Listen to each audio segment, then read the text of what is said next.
everyone, welcome back to Poppin' In with Alexa and Molly. I'm Alexa. I'm Molly. And today we have what's that? It's a bird. It's a plane. It's an alien superstar, our special guest and my husband, Chris. Wow. Whoa. All right. Okay. You guys weren't expecting, did you like that or no? I can't tell by the Okay. reaction. I just was like, that's not what I expected. I think that's wonderful. I got nervous while saying it because your eyes were really on me. Well, because you were like looking wildly between us, so what are we supposed to do? And you were saying crazy shit. Like you were like, it's a bird, it's a plane, it's an alien superstar. I almost started looking around. I was like, who? Oh, do we have another special Poe? guest? Yeah. Well, anyways, Chris is here, and we're going to talk about the new Stephen Spielberg spectacular. I'm excited. Disclosure Day. I'm so excited. Literally we all went to go see this last Tuesday in theaters. We paid money, sat down. Good. I'm Yeah, glad we did. I'm glad we did. And towards the end, it hadn't Movies. even ended, and Chris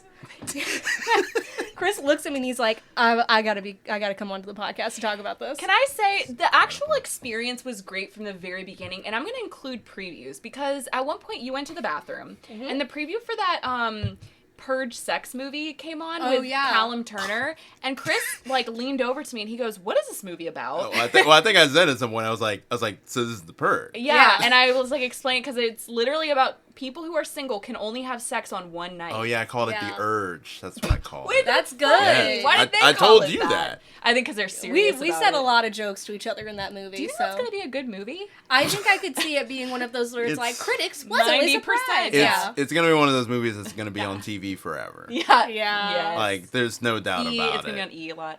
Yeah.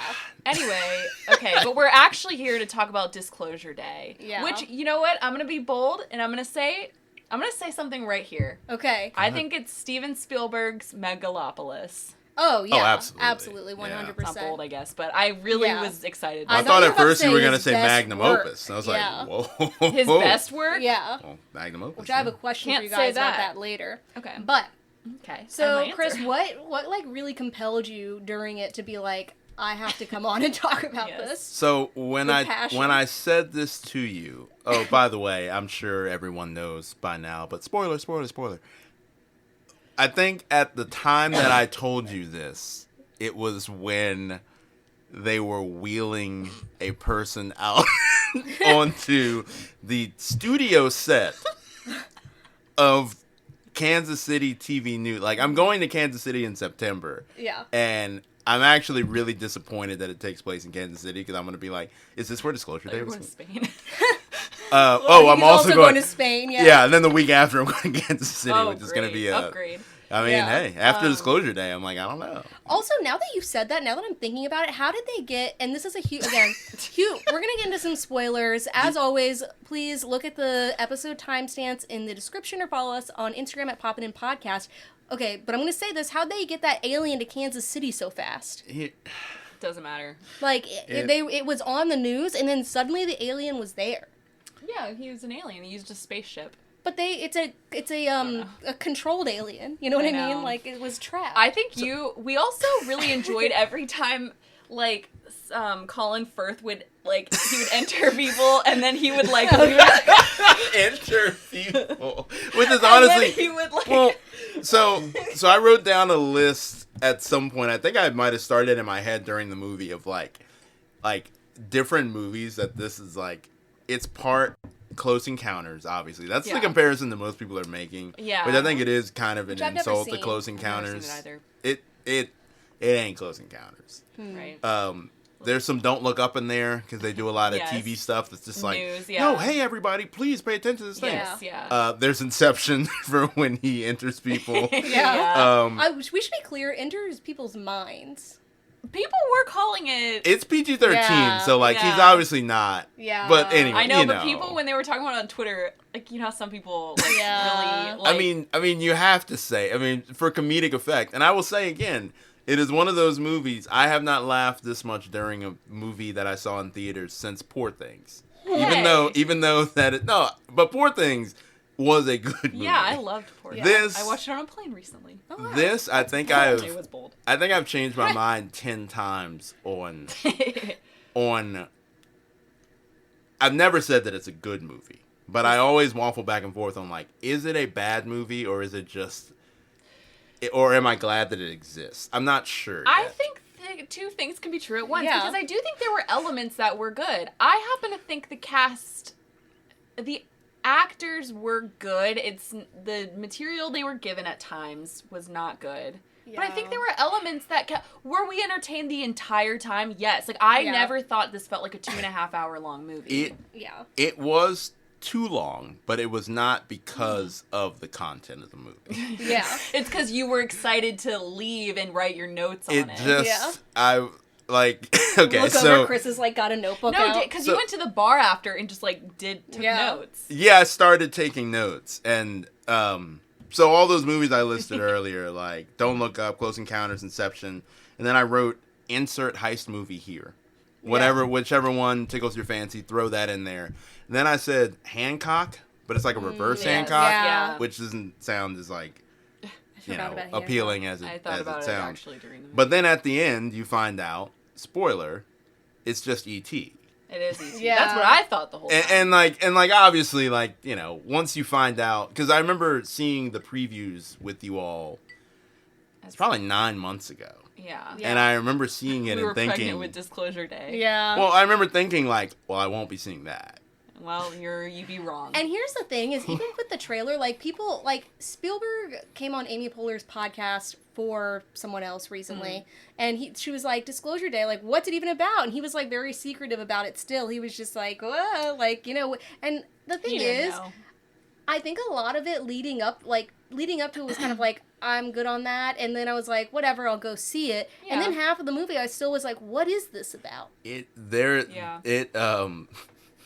There's a lot of that in the movie. I think I told y'all at some point, my favorite subgenre that I don't know if Stephen Spielberg really created it, but it's like, it is, like, this movie did make me very nostalgic for, like, older movies. Me just too. because it felt like it was very much a Steven Spielberg was just like, I think I said Stephen King at some point, but like, Steven Spielberg, it's like, he only knows how to do certain things one way. Yes. And I kind of appreciate that because this is his 35th movie? Yeah. Well, even, like, there's certain aspects, so at one point he's directed. I don't know how many he's written, but he did write this one. I turned to you at one point, I was like, what is with this Indiana Jones-ass music? John Williams did the score, and Chris was like, I just don't know what I'm supposed to feel. Yeah, there were certain times where I was like, okay, it's getting heisty, and I'm like, oh, things are getting kind of tight. I'm like, I don't know if they're going to make it, but then they would do something with the music where I'm like, oh, I guess like it's just kind of it was like in Star Wars where like when the music does certain things where you just know like, okay, they're gonna be okay. Yeah. And like it's just very funny like to do that in 2026. How did you guys feel about the first shot of the movie? Like from the first shot, were you guys like, is this gonna be a good movie? Because I certainly questioned it. It was the UFC boxing room? Yeah, it was the UFC match, and it shows like. It just like that first shot, I was like, Where I started questioning it was the second shot where Colin Firth comes out in his most typical evil villain, mustache twirling kind of whatever. Yeah. Well, and like to that point, like so they start the movie, as Molly said, during some MMA fight, and they're doing that, and then all of a sudden you find out like, oh, like something's happening during the fight, unrelated to the fight in the crowd, and then they get to the back, and by this point. You're watching it, and it's probably 6 minutes in, maybe, to this movie, to this 2.5 hour opus. And it's like my favorite subgenre of movies where they assume that you know what's going on. Yeah. And they're talking about things like in vivo 17. They just dropped us off, Yeah, like they just say certain things, and then like somebody else is like, well, everybody knows that that's impossible. And it's just like, you're sitting there like, yeah. Is it? Yeah. Yeah. It definitely is. Yeah, dummy. Josh. Yeah. And obviously that's not possible. And by the way, he didn't have a clear backpack. He would definitely have a clear backpack in there. Mm-hmm. In an MMA fight? Well, just in any large event at all. Yeah. And sometimes, like, in a movie like this where I have, like, this chip on my shoulder where I'm like, no, I'm not one of those, like, audience members who needs like the plot clearly and directly explained to them or whatever. And then I was like, okay, maybe sometimes I do, because what? I was worried you were going to be mad at me when I leaned over and I was like, why are they all at the grocery store? What are they shopping for right now? When they were all like buying stuff, I was like, did I miss something? And then I think you were like, I actually don't know. Yeah, I would never be mad at you for that. No, I know, but I was thinking it. I was like, oh no, I'm stupid. Yeah, but no, there's definitely a level between like, okay, like, I don't need them to turn to the camera and be like, just so you know, there's a thing in here that could change humanity. But at the same time, I do want them to just a little bit of context. Well, I want some. We're like then all of a sudden they bring a woman outside of the back of the van and they're just he's like hand her over. I'm like, who? Hand who over? It's 5 minutes in. Oh, she's a nun? I'm like, and that's kind of the thing that made me laugh so much, where I'm like, maybe Steven Spielberg decided, because like you run into this a lot where the director is also the writer. Yeah. Where maybe they recorded it all, like they filmed the whole thing in one sequence, and then he decided, no, I want that thing in the middle to be at the beginning. And then it's like, well, who's gonna tell him otherwise? They're like, because it's like, well, it's like the episode of The Studio where they're all like afraid to tell Ron Howard that it's like way too long. Yeah, because it's Steven Spielberg. That would be tough to just be like, hey, this doesn't make any sense. Well, especially when he hired you on to his project. I know. Where it's like, and it's like, what is Coleman Domingo gonna tell him? Who's wanted to work with him his whole life. So like Coleman Domingo's the only exposition, and it's like 2/3 of the way through the movie. Well, and even his are like. I liked his scene with Colin Firth, though. I was like, this is some good acting, actually. Even in this movie, I was like, okay, he's still like... He's pulling it together. Yeah. It definitely... I think it exposed some things about some actors and actresses that I think if you asked me, like, what I think of them, I would say generally I do like them. Yeah. But then I'm like, well, if you put them here with Coleman Domingo... Yeah. I'm like, oh, well, I kind of... Well, not in that context. I'm like, they're cool. Yeah. I just don't... not like this. I saw an interesting thing, and I don't know if I agree with it yet, but I saw someone talking about Josh O'Connor or actors like Josh O'Connor where they're like, they're not like... They could just... You could place them in any role, and they can just be that role. Like, they're not really their own unique actor, and I was like, yeah, I think I would agree with that. Like, I love Josh O'Connor a lot, but I don't think he's, like, known for anything particular in terms of his acting. No. Yeah. Like, he can play any kind of boring character. Honestly, with Wyatt Russell in it, I was like, there he is, the dumbass. Like, he's being his dumbass husband self. Like, I love Wyatt Russell. I don't care. I do, too.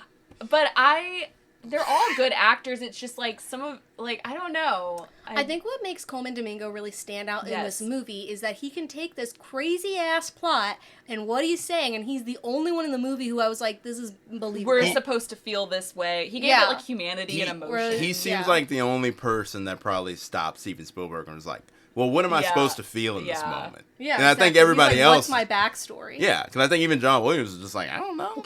Yeah. He's like, you do your thing, and then I'm just gonna be like, all right, we're gonna throw some Jedi. We're gonna throw some chases. Horns. Yeah, we're gonna throw some chase music in here now. Yeah. Yes. Yeah. We're at the cantina, baby. Yeah. Which, can we talk about the chase scene? Because even like I was listening to Pop Culture Happy Hour with NPR, and they brought this up. I think this is where we were all really starting to laugh. It's like Josh O'Connor has to sneak back into this house in the middle of the field, and I guess it's winter, so there's no leaves on trees. The thinnest little wooden fence ever. Yeah. He's ducking behind. Toothpicks. He has been told by so we should probably mention that should we say the plot? Emily Blunt. We haven't mentioned Emily Blunt yet. The plot doesn't matter. I've been thinking Emily Blunt the whole time. Because I'm sure at some point I do want us to rank our favorite performances in the movie. Yes. And Emily Blunt's is up there. Yeah, and I feel like I would not say that generally, even though I like her.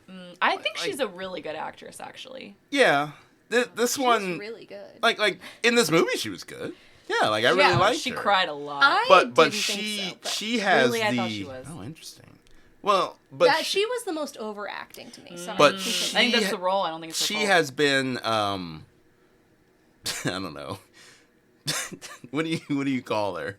Not incepted, but like she has developed the ability of the aliens, I guess. She speaks yeah. She speaks for the trees. She is a she is a Midwestern weather woman whose whole bit is like she's really horny, but then all of a sudden she speaks a bunch of languages because now she has the alien power. Yeah. So anyway, because she looked at a cardinal. And she can be in touch with every person's dead relative. Yeah. Yes. She's like, I'm your daughter. Yeah. And then all of them had relatives who died? So then she randomly calls Josh O'Connor because she gets his phone number from somewhere. Yeah. And tells him, don't go back to that house.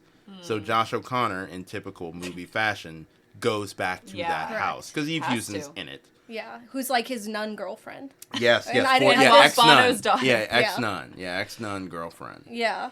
And then who Colin Firth is inside of. Oh. Yes, he is inside of her at that point.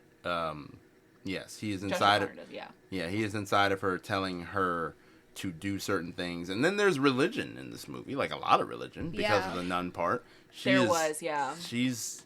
Maybe we should clarify. The whole thing is like there's this device that came down from the aliens that Josh O'Connor's character for some reason has, and well, no, he works for. Yeah, like, he used to work for them. He tried to steal it because it like has all this like info of like the aliens and stuff on it, like videos of them coming down for decades. He's basically Edward Snowden. Yeah. In this movie. Yes, but Colin Firth's like agency, again, typical villain fashion, are like trying to thwart him from sharing this info with the public. And Eve Houston, the ex-nun, keeps being like, well, should we share it with the public? Like, we've always thought that there was a god, and like this, if they see aliens, they're gonna think that like this is our. She deity. represented humanity's relationship with religion, and Colin Firth represented the not military contractor, but they were basically like an intelligence contractor. Like they were very much not like the CIA, but they were hired by the CIA. And that plot, like that was probably my favorite plot point of the whole movie. Really? Because Colin Firth? Just his the whole company. Yeah. Like just the idea that's like he's meeting with these generals and they're just like, well, you know, we hired you all to like, we entrusted you with this information. It's like, it's very clear that like they screwed up. Yeah. And like, and they need to go get it back. Yeah. And then Colin Firth just really goes on like a journey. Yeah. And then immediately gives up at the end. But he keeps like, he keeps playing with fire. Like he would take the thing because it gives you the ability to like jump to people and like talk to them and incept them, because that's a whole plot point of this movie. And like, but it's very clearly not something that you're supposed to do because it's very dangerous to your health. Yes. So as you can imagine, Colin Firth is like, he's like, all right, strap me up. Yeah. And then they lay him down like he's like going into operation, and then they put the thing in his hand, and then once it gets into his hand, he's just like and then like he's like struggling, and like it really is like Inception, because like you see that like he's just in the kitchen with Eve Houston, and he's like, sit down. Yeah. And then he makes her sit down, and then meanwhile on the other end, he's just like and like all these people like his vitals, like his vitals are spiking. They're spiking. It's just like like no one was making you do this. No. He does it twice, by the way. He does it a he does times. it a lot. Yeah. He does it so much. Does he do it to more than two people though? No, he can't get into Josh O'Connor or Emily Blunt's head for whatever. Because he finds out that they're receivers or something. He did it a lot. Like he did it so much in this movie. Yeah, I'm trying to think of the other person he does it to. And like my favorite part of this movie, which is like I feel like, not with Poor Things, but like with this specifically, where I can tell that they know this is supposed to be comedic, but they're not presenting it as comedy, but like he's done like incepting somebody, and then they just cut back to somebody and they're just like, okay, here's the address, and in the back he's just like seizing. Like, he's just like, then he's always like, get off of me, don't touch me, I'm okay. Literally no one asked you to do this. It is like It's like such a. I can tell that they have such a horrible organizational structure in this company. Where I'm like, wait, the person at the top of this company isn't supposed to be doing the most work. Yeah. Why he should be like. I'm like, he's putting his life on the line. Yeah, and he's also supposed to be like taking meetings from his office, like in another state. He's supposed to be like, well, hand that person the device. Give the device to the intern. Yeah. Make the intern accept them. Get the intern inside of Eve Houston. Why am I doing it? 22-year-old. He's like, it's fine, buddy. You're going to learn a lot. You're going to learn a lot from me. They're like, is that Bono's daughter? Yeah. Well, also because his eyes turn blue and hers turn brown. Yeah. Which is ridiculous. Dude, I was thinking during this movie, I was like, Eve Houston has the craziest blue eyes I've ever seen. They're not that crazy, though. They're only crazy when they are, like, doing Inception. Oh, I was and like... then when so her eyes aren't actually like that? I thought they were. I was like, she has the... I mean, she has, like, I can't hear you, my eyes are blue. She has, like, what do they call it? Like, Irish blue eyes, you know what I'm talking about? She has that, but then when they're Inception, when her eyes are on Colin Firth, they're, like, insane looking. Yeah. And then when they immediately go back to her, they're still insane looking for a minute, and then it, like, goes back to her normal eyes. Also, I want to talk about the device, because I told you guys this, neither of you watch Doctor Who, but I was like, the device is literally like the sonic screwdriver, where it does everything. Like, it also, like, started up the generators at the end of the thing. It made everyone invisible. It also does, it's like the Harry Potter cloak. Yes, exactly. Like, it can be whatever you want it to be. I was like, what is this device? But then it also can be used up and, like, it turns to ash? I don't know. And I just love the idea. Like, it's always so funny with movies like this where it's like, there are only 3 of them in the world. And we do have them under maximum security. Yeah. And all 3 of them are together, but we lost 2 of them. Yeah. I don't know. Sorry. I don't, like, somebody came in. The one time we needed to use it. Yeah, like, somebody came in and they saw all 3 of them. I don't know why they took the left one and the right one. I don't know why they left the middle one. Yeah. It's kind of weird, but I don't know. Well, sorry, go ahead. No, go ahead. No, go ahead. I was going to talk about my favorite, or my least favorite part, but it's at the end of the movie, so we can... Well, mine's also at the end of the movie. I think it's probably a thing that we're going to talk about the same thing. Well, it's not my favorite, it's just so insane. Yes. So, this all, like, boils... The big climax of the movie is that they finally are, like, Emily Blunt, who, by the way, is a news anchor. Yeah. Oh, yeah, we haven't said that Disclosure Day is supposed to be the day that they reveal that aliens exist. Yeah. We haven't said that part yet. They said Disclosure Day multiple times in the movie. Yeah. And I wish Matthew had been there. He couldn't come, but we always look at each other whenever they say the name of the movie. So do we, yeah. I was like this. I was like... Yeah. Oh, yeah. I think we both literally raised our hands in the air. We should talk about the best people in front of us just were, like, out loud, reacting, and we were just like, no one, like you said, no one's shushing them because it's just like, you should react to everyone that it was a great cinematic experience because everyone in the theater was on the same wavelength. Like it was not a movie like again. We can talk out loud during this movie. Yeah. And we actively were. And like it was never a movie that I would have walked out on. It's definitely a movie that I will watch again at some point. Yeah. I will be walking in. It is not a good movie, but at the same time, or is it? No, it's not What's good. What's the definition of a good movie? I think that I've gotten to the point now where I'm like, it is not bad. Yeah, I don't think it's bad. No, it's not bad. It's just... But we laughed more than we were supposed to. Yeah, and the movie takes itself very seriously. It does. It makes me kind of feel bad for Stephen Spielberg. And the actors. Because I know that he...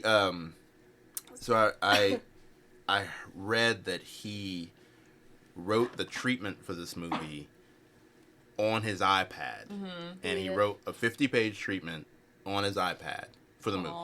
So, like, a video treatment is just, like, basically, like, this is what this will be about. Yeah. Just, hit. Yeah.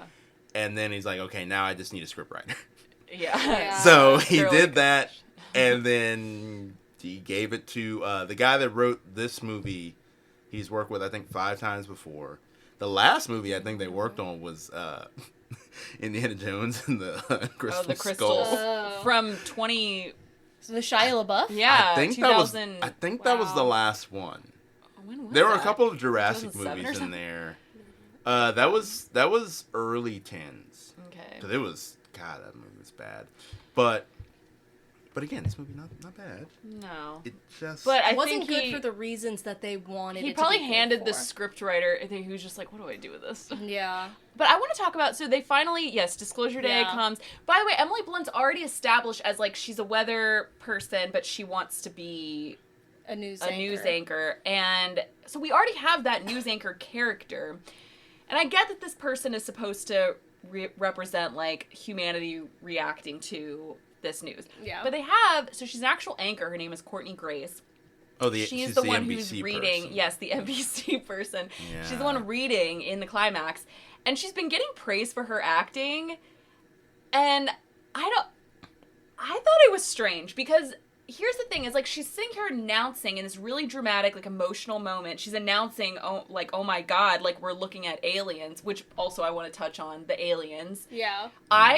The part that I cried laughing at is when they just showed the aliens walking with their little legs and the umbrella, people carrying umbrellas over them. That was the funniest thing I've ever seen in my life. So I want anyone listening to this, if you have not seen the movie, first of all, see it. Yeah. Second of all, I want you to get an image in your head of what you think the aliens in this movie look like. Mm-hmm. And then I want you to get an image in your head of what you think aliens have always been depicted as. Mm-hmm. And then I want you to remember that this is something that Stephen Spielberg thought was really revolutionary. And I just love the idea of, like, no matter what, no matter how sci-fi it gets, the aliens always look the same. Man. Yeah. No, they do. Like, that's what got me when they the first showed it. Also, I just kept saying, like, I'm like, are we supposed to really... Because, again, we've seen aliens so many times. Steven Spielberg is really obsessed with aliens. Yeah. So we've seen it so many times. And when they show these aliens being tortured... There's a scene where there's, like, being tortured on video. And, like, Eve Hewson... Really? Because I was just like, I don't know them. Yeah, like, I don't... I think the tortured screams made me feel sad. But I was just like, well, the way that they were reacting to it, where they were like, stop it! Like, stop showing me! And I'm my God. They're not... We don't know them. They're not real. There's another thing that we forgot to mention, and again, you really need to see this movie. We need to mention that this movie is set in the beginnings of World War III. Oh, yeah. We never mentioned that part. Yeah, that's what they were doing. So obviously when they got to, I forgot. When they got to the video news part, that was when I really got skeptical about things. I don't think we clarified. Yeah. Again, when it gets up to this climax, what has happened is now they're trying to get... So we don't need to clarify. Yeah, Josh O'Connor has all this footage of, like, decades of, like, aliens coming down and us, I guess, kind of being shitty to them. He's Edward Snowden. He has all of the like, he has video files, and he's trying to get to a news agency. Right. That I've can, never like... seen the Edward Snowden movie. Just curious. Okay. Yeah. Sorry, continue. I haven't seen it. Yeah. So they're trying to, like, they put it on the news. And I just made me laugh because it's like they're putting it on the news and nobody's seen these videos before. Like, people on the news haven't even, like, seen them. They're just putting it on immediately on the Kansas City News. And then they're like, okay, now send this to ABC New York. Send this to Chicago, LA. Like, and they're like, but we're not even partners with them. It's like, they need to we're see all this. together now. We're a family now. Yeah, they start sending it to, like, CNN and, like, different organizations where they're like, and you have to remember that, like, every time they show the news during this movie, it's basically like, this country says that they really need to start peace negotiations again, or else we're going to get to World War III. We're talking nukes. We're doing this. But the thing that stops the entire world, people on trains all of a sudden have perfect signal. Wi-Fi. Yeah, like perfect news signal. It's just that aliens are real. And that's the thing that just stops everybody in their tracks. In the U.S., by the way. They didn't go international. No, they didn't. And I want everyone to remember, we had confirmation that aliens exist last year, and no one gave a shit. Everyone was like, yeah, we figured. But this is what I'm saying. Like, there's something so out of touch about this movie. And Steven Spielberg is just like, this is where I'm like, you might have wanted some, like, other people. I don't know. But it's like, no one would react like that. The way that she's so emotional, like, the reading of this, was like so emotional for no reason. It's like people wouldn't. It just was very cringy to me, and it really took me out of the movie because I was just like, no one would react like that. No one would care. The news anchor is just like, okay, so this is the first time that we're seeing this. It looks like the date is 1954. Oh my, I'm sorry, everyone. Like she's like starting to Roswell, cry. New Mexico. And I'm like, first of all, I would just be like, well, this is not real. But I want to. If this happened, here's a hypothetical situation. This news footage gets released right now. We're recording the podcast. These are all of my likes right now. It's just this. That's funny. It's and it appears that, my God, he's placed the ball on the neck of the racket. It appears that, my God, he's drinking his milkshake. He's drinking it up. Like, these are my favorite memes currently. I love that. Anyway. Like, if that happened... Sorry, like, Courtney Grace. Alien footage gets released right now. What would happen? You're looking at your phone, it would pop up, be like, alien footage. You'd be like, oh my God, guys, they got footage of aliens. Yeah, and by the way, that alien looked like an alien, and we still didn't care. Yeah, it looked like the chocolate woman from SpongeBob. Literally the way they wheeled that alien in. Oh, yeah, like the... Chocolate! Yeah. Yeah, you did say that. Yeah. I meant the alien we actually saw, and we still did not care. Yeah. She kind of looked like the grandma, that kind of looks like the old grandma. The old grandma from... Is it from Courage? Oh, yeah. Courage! Why was that one so much bigger? I'm sorry, the alien, yeah. No, it just... I don't know. They were so tiny when they were walking under the umbrellas. But then that one was really big. That one was... It was the mother. Yeah, so the footage that they're showing, like, some of it is like, oh, like an alien ship is cracked. Like, it's very, like, they show Roswell. Like, it's like somebody in 1940... Like, during World War II, just, like, holding up a sign that's just like, Roswell, New Mexico, 1942. Yeah. And then, like, the person's just like... Okay, well, looks like this is from Roswell, New Mexico, 1942. Again, totally embargoed until now. Yeah. All of this footage, and like they're just going up upon these aliens. Some of them are dead, and then they have the scene where Molly talked about where they're just like they find living aliens, and it's raining outside, and they have umbrella. Like the U.S. military is holding up umbrellas, they're wet. And the aliens are just walking under the umbrellas into this tent, like they're like. Being evaluated for a concussion in a football game or something. Laughing. Like, it was so... When I saw them walking, those legs... That is when I looked over at you and I was like, you had like uncontrollable laughter. Like, you were trying to pull it together. It's just like the idea of like the aliens just being like, oh, just right in here? I go in here? Yeah. Okay, all right, got you. Yeah, like, we are on your planet. Like, yeah, like, they're just like, all right, you caught this tent? Yeah, it's like they're like POWs. They're just like, you got us. You got us. Also, Damn. They never clarify why Josh O'Connor and Emily Blunt are the two humans that they're like, we're going to put... It doesn't make sense because, like, Josh O'Connor has, I don't know, the ability to understand all, like, mathematical language, which is, like, the universal language. Yeah. But then Emily Blunt is supposed to be like, but she can then translate it, like, what they're saying, like, she speaks for them, and I'm like, why wouldn't he also speak for them? Oh, yeah, they can understand each other on a certain level. That's why I said Hancock as well, because that is a whole weird thing in there. Here's what also threw me off, and this isn't a huge deal, but I feel like they were supposed to sort of be, like... yin and yang, like they were supposed to be like together, like they are different ages, so to me it just felt weird a little bit. Okay, I thought they were, but then they do a flashback because they are. Emily Blunt's definitely a lot older than Josh O'Connor. He's building a house this whole time, but you don't see it in the background. And when Chris goes, I cannot wait to see what he's building, and it's it's Emily Blunt's childhood home. Yeah. So then they do a flashback, and you see Josh O'Connor and Emily Blunt as children, and they're the same age as children, and they are not the same age. And I'm like, That's what threw me off. Yeah, I was like, I think I turned to you and I said, are they supposed to be the same age? I think she's supposed to be like in her early 30s or something. Or maybe they say how old she is. But maybe she's in her 30s. But I'm like, she's definitely in her 40s. And the movie is just like... Doesn't matter, but... It's just so classic where it's like, just carrots and carrots and carrots. And like, every time they cut to Coleman Domingo, it's just him on the phone with Josh O'Connor just being like, don't worry. Yeah. Break your phone. I'll be back in touch with you when I need to. And in the background, there's just people working as if they're building a house. And it's just like, okay, well, they're going to have to explain this at some point. Mm-hmm. And it just... It's her house. And the I want to know how they got the licensing for that Disney song, by the way. She fully sang a Disney song. Oh, yeah, as a child. It was like a song from Cinderella. How did they get that? Anyway, continue. I mean, it's Spielberg. I think they'd give him anything. Yeah, you get it. Really, but so what is like Paramount? Your character ranking? You wanted? I was gonna say, and okay, but is the ranking based on acting, or I'm going on performances? Good Yeah. or bad? I'm starting. Okay. I mean, do you want me to just do mine? I got 5 of them right here. Oh, Okay. I have From like best to worst or worst to best? Best to worst. Always Okay. 1 through 5 for me. okay. Number 1, Emily Blunt. Interesting. Number 2, Colin Firth, only when he's using the device to incep people. Great. Yeah. Number 3, Coleman Domingo.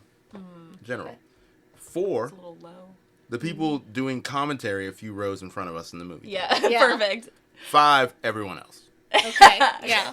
My number 1 is Coleman Domingo. Same. My number 2 is Emily Blunt. Because I actually do think Emily Blunt was really good. I think it was like it felt like a little much, but it was, like when you're watching it, like, I thought the stuttering was incredible. She actually has a stutter in real life.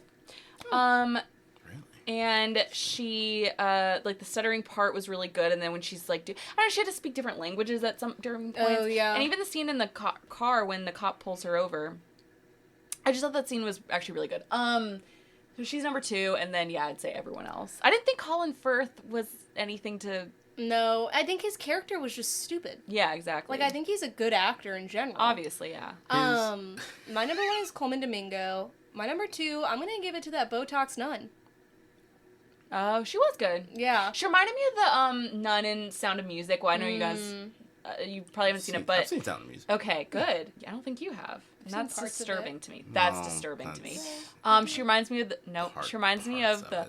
Climb every mountain. Oh, That okay. nun. Yes. Yeah, okay. I don't know, but okay. Yeah. The I old see nun, it, Mother yeah. Superior. She reminded me of Yeah. Mother Superior. I think the worst was Eve Hewson, and I like Eve Hewson, but there were certain parts where I was like, also, okay, all of these British, or like, all of these You can hear their UK people on screen with American accents. Like, at one point where I Yeah. was like, we're looking at, like, 3 Brits and an Irish person talking to each other. I think she does a pretty good American accent. I do not think Josh O'Connor or Emily Blunt do good American accents. I think the thing is, overall, I guess she does a good American accent, but it's certain words where it's like, wow, that Irish really slipped out, you know? that happens. Yeah. Don't get me started on this. Yeah. I really can't. But It was kind of crazy. At least Colin Firth had his British accent. Yeah. They're like, He was he's like, I why know who would I I, am. yeah, why would I even pretend? Yeah. so I have a couple more things on this that I want to ask you, the two of you. I know your answer. Okay. Do you all believe in aliens? On like generally speaking. I do believe that there's other life. Like Yeah. in the vein of Disclosure Day, are you like a yeah, or like a maybe not that much? I just don't think they look like that. I think they Well, look like no. I don't even know if they have bodies. Do you know what I mean? Like it's not like that. Yeah. Like, they could look like you're, like, a cup. You know what I mean? Right. Like, who knows? Yeah. So I always think it's weird that we're still on that. Even though I Yeah. guess when we got that didn't they look like that? Like the real alien? Didn't he kind of Oh. look like that? I don't. Maybe I'm wrong. I never But- saw the real alien. I just saw Obama say that there were aliens. Like I didn't. Oh. I Did don't I see know. a fake thing then? I didn't, No, yeah, I I didn't mean, see him. he said it on some podcast. Wait, hold on. The thing is, I know there's, like, life forms that are, like, amoeba or whatever. But I also think... Mist is apparently, or fog. No, fog is apparently real. Anyway, we don't have to What? go into that right now. Fog what? Hold on. Real Like just aliens. general fog. I just saw that they said fog is. You just got a notification about aliens. Well, Hold on. so the only reason that I asked that is because Fog is alive. Who's Fog? you know, Fog. you're just saying like Fog. the idea of fog. It's Oh, yeah. okay. Anyway, we'll get into that later. Real alien. Hold on. The thing is, I think there's probably aliens that don't look anything like we could ever imagine, but I also am open to the possibility that maybe there are aliens that look a little bit like us, because it's like, what is the, like, conditions on Earth that made us bipedal, like, not, mammals? Are we mammals? Yeah. Yes.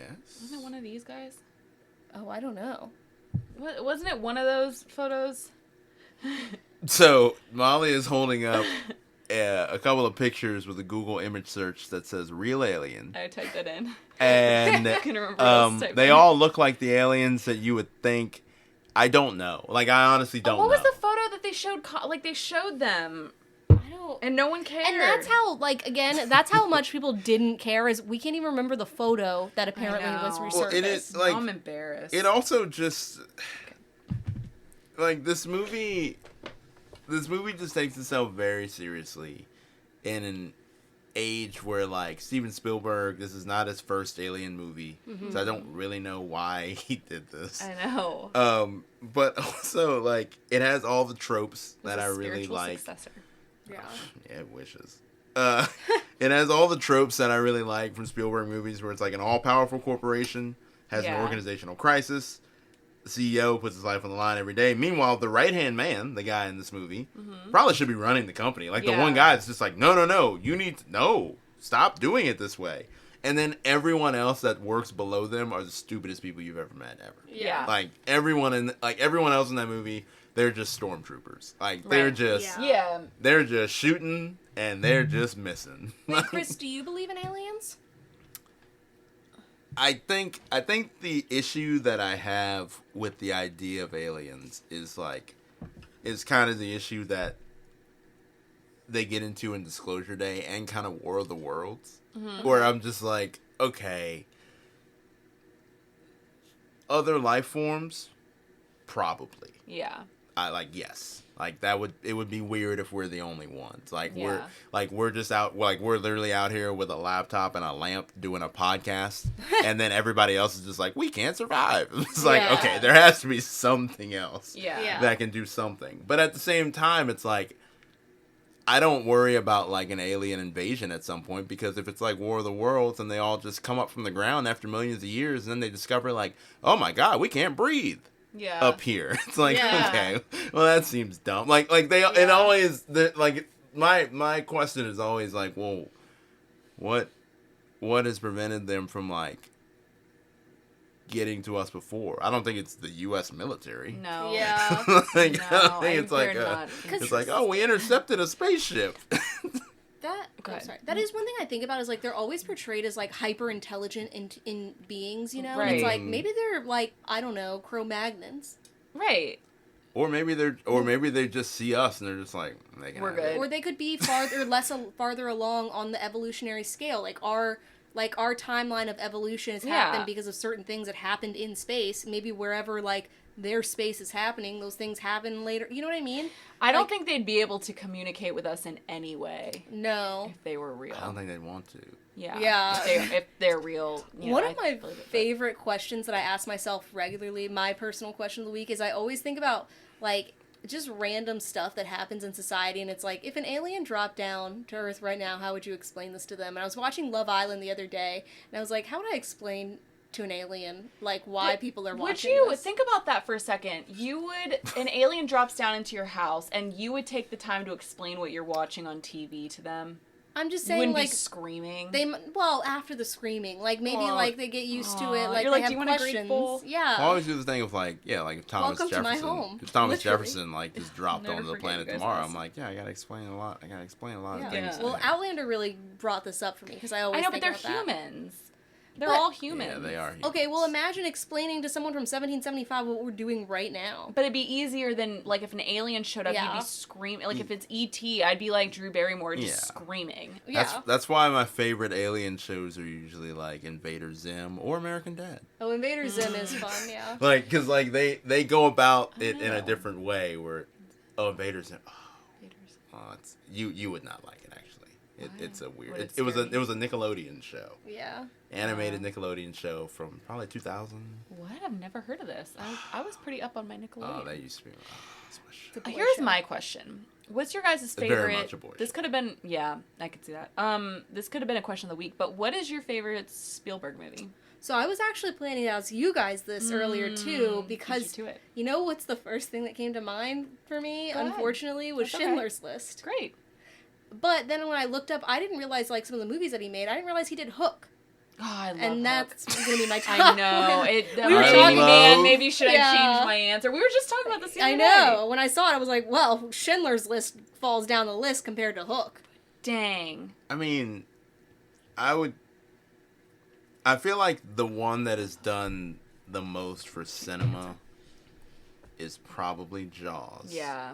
Oh my god, I forgot about Jaws. Yeah, I was between Jaws and E.T. Well, and like, and E.T., but like the thing about Spielberg is it's like, look, 35, like, 35 they can't all be hits, right? Yeah. That's fine. Like when he dies, I'm gonna be watching Steven Spielberg movies out the ass, like just all the time. Mm-hmm.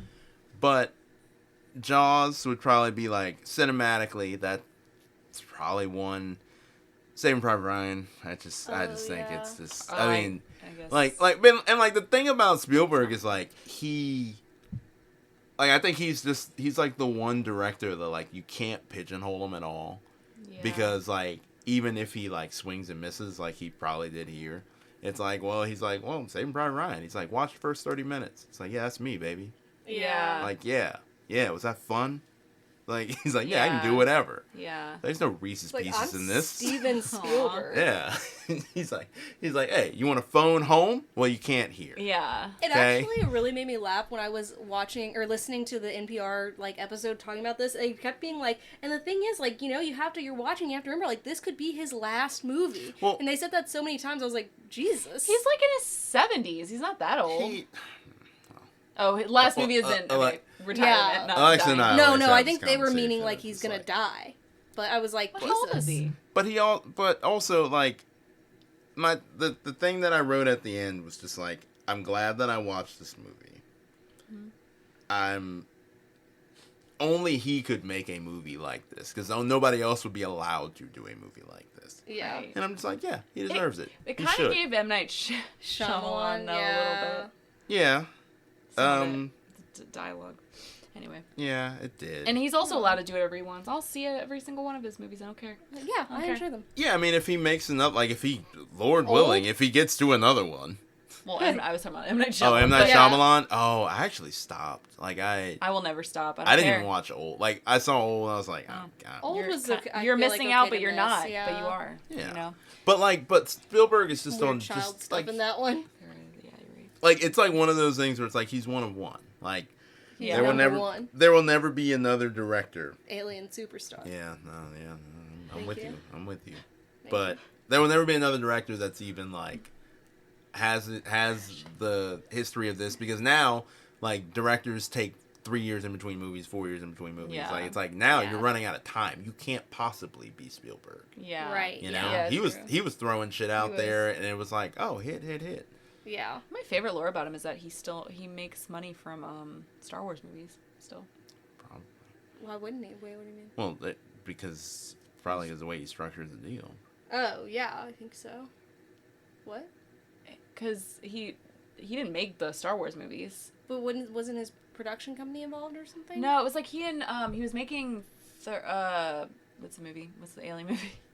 Close Encounters. Close Encounters. Yeah. And he and George Lucas were talking, and George Lucas was like, "Wow, your movie looks a lot better than mine." He was like, "We should make a deal. If we each get 10% or something of each other's movies like profits, and then obviously Star Wars blew up." So he had the better crazy. deal. There's a I was gonna mention some South Park episodes. There's one where they make fun of Steven Spielberg and George Lucas when they're rebooting the Indiana Jones movies.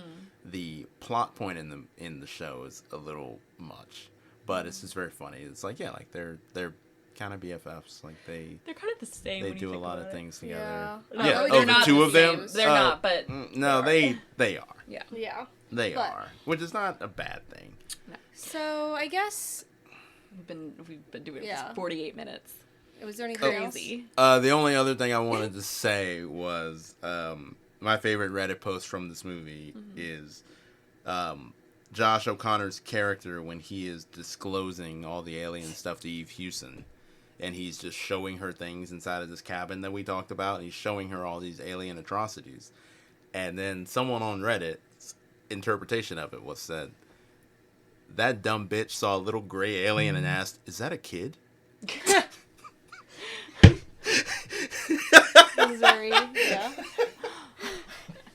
And he's just like, no. Is that a person? Is it human? God. No. No, it's not. Have you ever seen a Steven Spielberg film? Like, of course not. Yeah. But all that to say, you should see this movie at some point. If you don't see it in the movie theaters, you should see it when it goes on streaming. Watch it and then let us know. Yeah. Let us know what you thought of it. because we need to know your thoughts. Yeah. For you weary travelers, welcome to the next Martha's Vineyard, aka Widow's Bay. If you Google it, have you guys seen what it comes up as? It's fun. It's like definitely not like if you Google Widow's Bay, it says like the next Martha's Vineyard and definitely not cursed. Yeah, which is like very as funny. The like suggested. Did you mean? It's cute. Yeah. Okay, so this is a show that we all collectively watched. However, I do want to take credit for getting Chris into it, as I must, because I was like, I want to watch this show. I think it's going to be really good. And you were like, I don't know. Kicking and screaming, as always, to watch something new. And then after the first episode, I think you were kind of still like, oh, let's try the second one. And then after the second one, I think you were like into it. I would disagree with that last part. That's not how it went. But I got Matthew into it. I watched the first episode and I paused it and I was like, I'm gonna wait until he comes home so I can watch it in front of him, and then that's how I get him. Don't let the manipulation tactics. Sorry. Yeah. Oh wow, is that how it works? No, that's how we got him to Black Mirror. No, that's I totally not. He didn't get into Black Mirror. We did that total fail. Me? It was a joke. It was a joke. Okay. Anyways, if you guys haven't watched Widow's Bay on Apple TV, what are you doing? It is my favorite show of this past year. Me too. I think it's the best show of the year so far. And it's kind of like a surprise show. Like, Apple TV barely does any advertising. I just happened to, like, see a trailer for it while watching something on Apple TV. But it was a weird teaser. I knew I was, like, maybe gonna watch it after the teaser showed just this guy. It was like an old, like, vintage looking, like, ad for this place, and it was like, and he just starts like walking far away. He's like on an island, and he's like, come to Widow's Bay, and then he just keeps walking, and that's the teaser for it. There was no trailer. Oh, I saw like a trailer, and I didn't really know what it was about, and it was during like the swim, and Matthew Rhys, like, as the mayor, was like doing the swim, and there was like a regular trailer, like scenes throughout it. I knew I was gonna watch it based on the intro font, which I've talked about lately. Like, I just love this like dedication to like this vintage font, because it literally looks like it says like Widow's Bay in like this thriller kind of font. But Widow's Bay is basically, this is the IMDb logline. A skeptical mayor leads the superstitious residents of a cursed New England town. And so I just think, I was watching the first episode when you came over, and it's just like so deceptively good. So it starts out like as the Matthew Rhys plays the mayor, and he's trying to get people to come like for tourism aspects. So he has like a New York Times reporter coming to write up an article basically saying that this is like the next Martha's Vineyard, and immediately spooky-ooky stuff starts happening, but also in like a very like funny way. Like, literally, I was describing the first scene to you, which you don't realize when you first start watching it because you don't know the tone, but it's like very funny. Like, the conversation, I think, is just like between the characters, even like random ones you don't care about, is just so funny. Yes. It's such a perfect blend of comedy and horror that I've really not seen in a while. It's so quirky. And I want to say, so it's created, do we say who it's created by? Katie Dippold. But she's like, what she's like most known for before this show is she went viral on Twitter. Yeah, for posting throwback. She posted TBT to Halloween when I dress as the Babadook. Yeah. Babadook. Sorry, I've actually never seen that movie. But my friend's house had more of a grown-ups drinking wine vibe. It is just her sitting as the Babadook in the back of like this party. And I actually remember seeing that post. Yeah, that's her. That's and funny. so immediately I think people were like, okay, and now I understand the vibe of the show. And what I love about this post was I was listening to an interview where she was talking about it and how like no one else was dressed up, and like she had to sit there for an hour and a half watching a movie, and her friend was like, well, why don't you take off the hat? And she was like, as though that would help. But you like, know what would that do? You know what I'm confused? She never confirms that it's like supposed to be a, like, why did she dress as it? Was it a Halloween party? Yeah, I don't know. She doesn't confirm that in the post, so then it's confusing a little bit. Anyway, so very funny person, clearly. Yeah, she is very funny. And how this show actually started, I thought was interesting. She basically wrote like a spec script for it, like 12 years ago, sent it to Michael Schur, who does like Parks and Rec and that sort of thing. And that's how she got a job on Parks and Rec. And so during Parks and Rec, I think that helped her really, like, kind of think about more about, like, Widow's Bay, which when you watch Widow's Bay, you're like, I am getting a little bit of Parks and Rec because it's, like... They work in a municipal municipal building, but it's, like, not so as wholesome, I think. But No. And I think it's interesting because she said the changes between that time and now is like originally the mayor was in on the curse but was still just trying to like get people to come for like money purposes. And she said she was like it would almost have seemed like a parody at the time. And she was like now I feel like the humor is very like elevated, like it's very smart humor. It is, yeah. And what's interesting too is she talked about like, because if you ask like what would you compare this show to, because people always try to ask that, I think when people pitch shows they're like, well, what is it like? And she's like, it's not like anything, and that was my pitch. Yeah, like I can't compare it to anything. Right. And I actually love listening to her interviews because she's actually very funny in her interviews, but in the same way that Widow's Bay is funny, it's not like like Matthew Rhys, when you listen to him, he's like kind of like a goofball, also Welsh. But she is like... I had no idea, by the way. Yeah. It's kind of I had no idea until like a few weeks ago that he's Welsh. And it's like the most incredible... Like, he does the most incredible American accent, he really does. Chris is sorry, shaking Chris, his head. I know. I'm not shaking my head. I'm not here. Anyways, whereas I think Katie Dippold, which I always want to call her Dippold. Yeah. Anyways, like when she talks, it's like just like a very dry humor. And like what my favorite, I think, joke, actually the last episode really had some good ones, but I think like I love when it's like and this is hard to explain, but there's like a zombie in the room or whatever, and he's not communicating, and Matthew Rhys's character is looking at what the other character, Patricia, has been like writing down on a pad, and she's like, hello, my name is Patricia. And she flips it. She's like, are you mad at something that I said? Yeah, are you mad at me? Yeah. It's like, that is, I think, really when you're just like, the tone of this is pitch perfect. See, go ahead. Well, no, it's like a true dark comedy where like the show is hilarious. Yeah. But like it is scary. Like it's creepy. It's scary. It's genuinely so scary. The second episode, I think, is Matthew and I. Most people love episode 4, which if you haven't watched the show, at least watch to episode 4 because it really is such a good episode. But I think we loved the Patricia episode. Oh yeah. I think we loved episode 2, which was when he goes to the inn. Sorry, we're gonna get into spoilers. Oh yeah, he stays. Spoiler warning. But he stays at the inn, and there's like a whole like scene. There's a very, very scary scene, just the way it's shot, and also a cameo from somebody we really like. Yeah, so, BJ. Jim. Literally, I was like, "Is that BJ?" Matthew was like, "It is."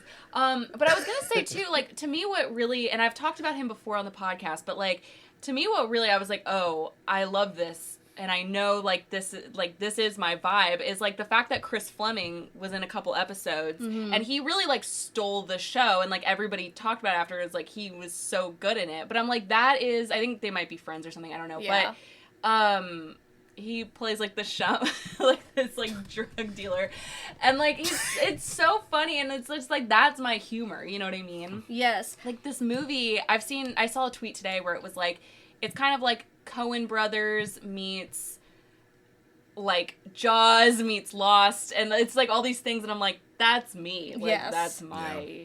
And I think my real, like, steal the show is Kate Flynn, who plays obviously, Patricia. Yes. Yeah. And I think it's, again, because I was just kind of, like, rewatching the first episode, and the way they bring her in is you just think that she's one of these, like, kind of background kooky characters. Totally. But she, like, really is just written so well. Like, I love her, and I think I'm gonna be her for Halloween. You should, and don't give them spoilers. But you should. And I'm jealous that you have somebody to be from this show for Halloween because I would love to, but there's no. You could be. There's no other like girls. You could be Ruth.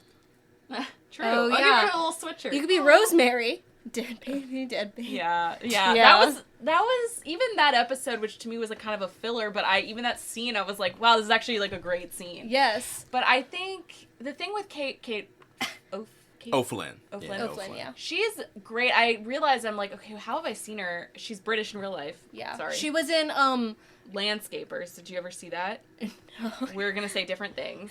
She was in My Lady Jane, which got canceled on Amazon. I was gonna say that she's a great actress. She was in the show Landscapers with Olivia Colman. If you haven't seen that show, it's great. She's kind of a bitch in that show, but that's fine. But she is so good, and you're right that it's like she does start out as like kind of this quirky like side character, and she's like, I think like if she won an Emmy for the show, I'd be like, great. Yeah, great. I do think the show is going to do well at the Emmys. Hannah Einbinder. No, just kidding. Oh, I'm joking. No, what my joke is though that like I think Hacks like could probably win, so then she'll probably beat Kate. That's sad to me. I think this show is gonna do fine at the Emmys because because and again, this is an important thing with this show is where do you put it?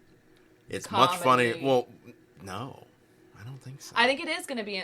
Everybody is saying that it's going to be in the comedy. Well, the thing is, they put the bear in comedy, so I don't know what they want. Well, the bear obviously not funny. Yeah, but I don't really think it should. You think it should be in drama? Yes. Because I think the thing is, if you're really gonna do it that way, it's like the whole issue with the bear is what is the show trying to be, and like this show and like what y'all just said about Kate Dippold, it's not trying to be a comedy, like it is a dark comedy. Like if DTF St. Louis got nominated, it shouldn't be a comedy. Oh, I wonder if that will be. Probably.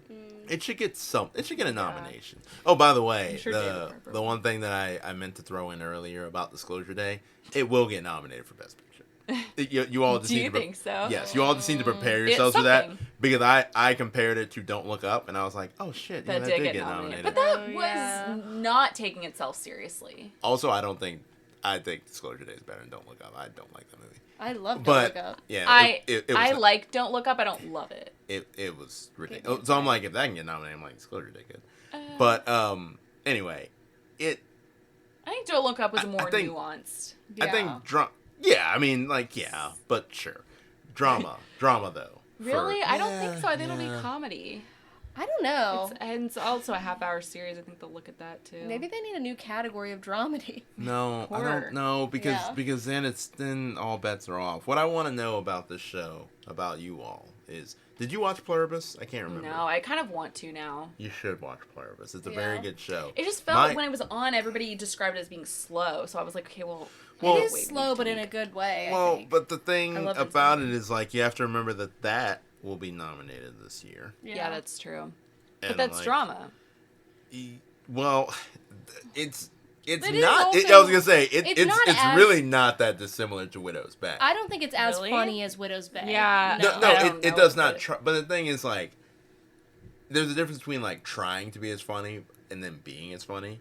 Like Pluribus, it has comedic moments. Also, Jeff Hiller.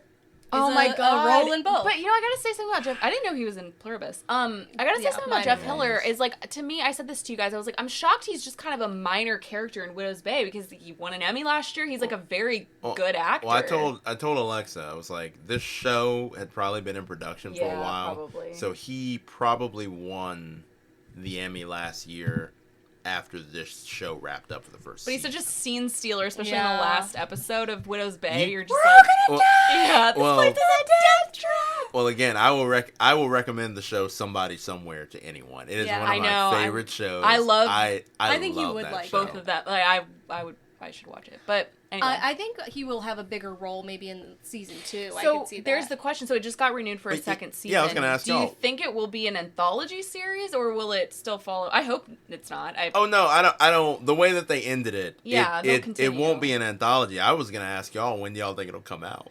You know what? So I said in 3 years, Apple's actually pretty good about, maybe not Pluribus, but Apple is pretty good about every year. Well, when is Severance going to come out? Yeah. Oh, I forgot Severance. Yeah. Okay, but other than that, you look at Slow Horses, that's on season 6. That comes out every year. So, maybe Widow's Bay will be similar. I hope so, because it's 30-minute episodes, and, I mean, it is, high production value, but it's not, Severance of, Yeah, I almost think it's probably pretty low production. Yeah. Not low budget, but... It's raining. Don't worry about it. I just remember that... I actually just remember when I was thinking about this earlier about... I remember being a kid because my mom, shout out to my mom, who used to let me watch 6 Feet Under just to see the death at the beginning. What? For you to see the death or for her? No. She would keep watching the show, but she would let me watch the death at the beginning. Because I was always like, I want to see how they die. Because 6 Feet Under, every episode starts I tried with, that show. I didn't get into it. Oh, I love that show. That's another good finale. Everybody says that. I like the finale of 6 Feet Under. But... I was going on something with that.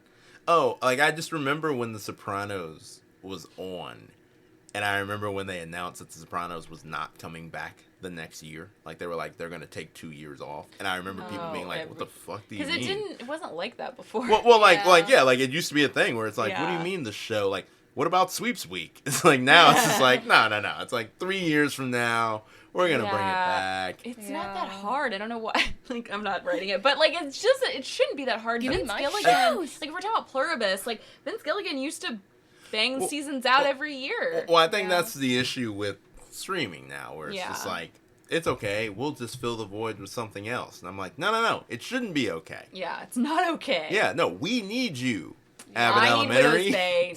Come back. Well, Abbott Elementary. But even that, they do weird half seasons now. But I'm like, it used to be like, it's like, no, you're the show.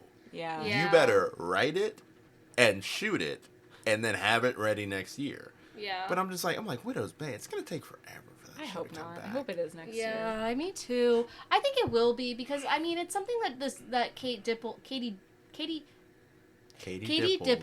has been thinking about, like, for a long time. So I'm sure she has, like, multiple, like, story arcs and things kind of planned out. I'm excited. And it seems like a show where, like, seem to be kind of, like, thinking... What I liked about the show, actually, is it almost felt a little bit episodic with an overarching theme. It did. And I also gotta say, like, so with, Jeff Hiller. Yeah. And then other actors as well. Like, Stephen Root is, like, to me, one of the best actors, and he's a character actor, but, like, you gotta put character actors in show, make them main characters, because, like, they are just incredible. Yeah. And, like, I loved him in this show. His character was so good. And also, like, I feel like the characters all, like, they were all, like, kind of silly and spooky, but they all had, like, a lot of emotional depth. Like, I feel like even Stephen Root's character... Yeah. I think like, he had, like, a... From the first episode, I was locked into his character. Like, he was great. I have a theory as to how they get Stephen Root to get into things. Like, I think they describe the show to him. Yeah. And he's just like, okay. And then, like, they're like, okay, so, like, you're kind of the handler for this assassin. And he's like, okay. Barry. Yeah. And then he's like, but your name is Fuchs. And it's like, okay. Yeah. And it's like, he's like, like, you're like this old sailor. Like, you've seen it all. You kind of know the secrets, but your name is Wick. He's like, got it. Like, you should have led with that. That's a good theory. Like, you should have led with that. Yeah, the name. We should ask him. Stephen Root, if you're hearing this, let us know. Also has played a blind character multiple times, to the point where when I was younger, I thought he was blind. That's interesting. I like that. But I used to think he was just locked in a basement as a office worker. I forgot about that. How does the blind community feel about that? Well, yeah, I don't know. That's interesting. Yeah, I don't know. I'm just kidding. Not the Office Space. Well, I don't know if they've seen the movie. So I don't know. Okay, Chris. Just saying. Sorry to our blind listeners. Yeah. Anyways. Sorry. So I think I can't recommend that show enough. I truly am trying to, like, I am like a Mormon for Widow's Bay. Like, I'm just going to everyone's door, being like, please watch this show. A Mormon? The good word of Widow's Bay. Like a Jehovah's Witness? Yeah, that's what I was trying to say. Okay. But also Mormon. We're thinking about getting some Patricia shirts together. Oh, we are going to actually get merch. I'm a Mormon. I want to marry 3 Widow's Bays. Great. It's not a thing anymore. You can't. They don't do that. They don't marry 3 Widow's Bays anymore. And you know what? that just reminded me for some reason, because I'm thinking about the flashback episode where they flashback to like 1592 or whatever. Oh, and Betty normally Gilpin. I don't like a flashback episode, but I was like, you know this what? one was... I don't like a flashback episode, and it was good, but I was like, get back to Patricia. Like, I want to see Matthew Reeves. That one was funny, though. Like, I liked love it. the way she spoke. This is my daughter, Hollyoak. Whatever. Holyoke. The dialogue was... That's on the baby name list. It was, like, serious, but then, like, when she started talking, she was like, well, they're not my actual children. Like, the way that she, like, was speaking, I was like, wow, this is written so, like, she's still, like, modern. Yes. But it was just so funny. When she gives him the brooch, and he's like, do you have something for each of us? And she's like, no. Yeah, I was like... Betty Gilpin, I love her. It's just like a... You told me I could be her for Halloween. Yeah, I think I said it on the podcast. Oh, too. Did you ever watch Glow? No. She was good in that. Liberty Bell. You guys watched it? Yeah. Yeah. God, actually, separately, I think, before we knew each other. Yeah, really? Glow is awesome. Crazy. Was Allison Brie in that? Yeah, okay. she's the lead. Yeah. Mark Maron. I just think overall, like, and we did a little Widow's Bay finale watch party, and we had sunset cocktails. I also love hearing, like, Katie Dippold talk about, like, there's little, I don't know if you would call them Easter eggs, but there's, like, there's so many homages to things in the show, but there's also, like, for example, episode 4, Patricia's episode, when she has the, like, haunted cookbook or whatever. Mm-hmm. There's, like, a scene where she puts it down on her nightstand, and then she puts her mug on it, and then she leaves the room, and when she comes back, the mug is, like, off of the book, you know? There's, like, little things like that I think you don't, like, maybe on first watch catch. I didn't even catch that, like, even in the 4th episode, and this should have been obvious when it says the rhythm of that, and she's dancing. And, like, you see them in the mirror when in the mirror, yeah. I saw that, but I didn't even notice that when she's dancing, their faces, like, at some points, the camera's circling, and they're, like... Yeah. I made Chris rewind it because he missed it. It's so scary. It like, really when I looked back at that, I was like, that is actually so scary. You had your qualms? You had your qualms? That's a good moment, too. They do, yeah. Such a good episode. It is a really well done show. I mean, it's going to win awards as long as it's in the drama category. Okay. I'm just saying. To comedy, I think, I don't know. We'll see. Yeah. Well, I guess, I don't know. I think it's really, like, setting some careers up, too. But yes. Oh, yeah, they're going to be, And it's made me really catch on to Matthew Rhys, who I never, like, really thought about before. I'd seen him in stuff, had no idea he was Welsh, and I love him now watching The Americans. He was a chaotic interviewer, though. He is. Anytime, like, you hear him so funny. No, he's so very funny. But he, like, he's a maniac. This is, and I'm sorry for any Welsh listeners we have, but this is how I, like, imagine, like, Welsh people, where he, like, tells very long-winded stories, which are funny, but you never, like, know where he's going with them, where you're just like, wait, how did we get from point A to point B? Well, you know, he auditioned for Bond. He told a story on Conan's podcast, because he and Conan, like, Conan, like, loves him, and he's, like, always on his podcast or show. But he auditioned for Bond, which is so interesting. I could see that. Interesting. Yeah. This is a better role for him. Yeah. It was a wonderful show. The best show I've seen this year, like new show. Yeah. This and Half Man are my top 2. Oh, interesting. Which, when I talked about Half Man, I was like, I think it could be nominated for Emmys. It's, like, probably gonna win Emmys. I'm, like, now seeing that it's, like, definitely in the top, like... Yeah. I didn't realize that. Anyway. But no, Widow's Bay... Congratulations on whatever awards that you win. Congrats on being the next Martha's Vineyard. You do deserve them as long as it's in the drama category. Also, we would go there. I would go there. I would go there. I don't know what the deal was. Like, I would have stayed at that inn. No, I wouldn't. I want to go to a small... Oh, I would have. I want to go to a small... I love the games that they had at the inn. The, like, run.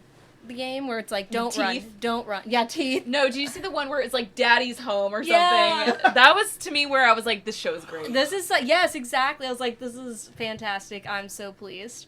But anyways, yeah, so go watch Widow's Bay, and thank you, Chris, for joining us. We're not done, but Chris is. Bye. I'm just kidding. Bye. You don't gotta go home, but you gotta get out of here. But you gotta go downstairs in your own home. And queue up that show for us. We'll be a couple more hours, but we'll be there. We'll be there. Thank you, Chris. Thank you, Alien Superstar. Aww. Oh. That didn't make the sound I thought it would. Popping out, coming soon. Cheers. Cheers. Aww. Okay, I cannot wait to talk about. Okay, so we saw Obsession last week. Yeah, it feels like forever ago. We've seen. Yeah, maybe it was actually might have been 2 weeks ago. Ignore if you hear that thunder in the background and Molly's crying. Just ignore that. I'm not obsessed with that. Just ignore that completely. We're gonna have a fun time. You will get distracted. It's okay. I'll be fine. If the lights go out while I'm talking about a scary ass movie, I'm gonna be scared. No, this house isn't haunted. It's not the one I wanted. You wish it was, though. Yeah.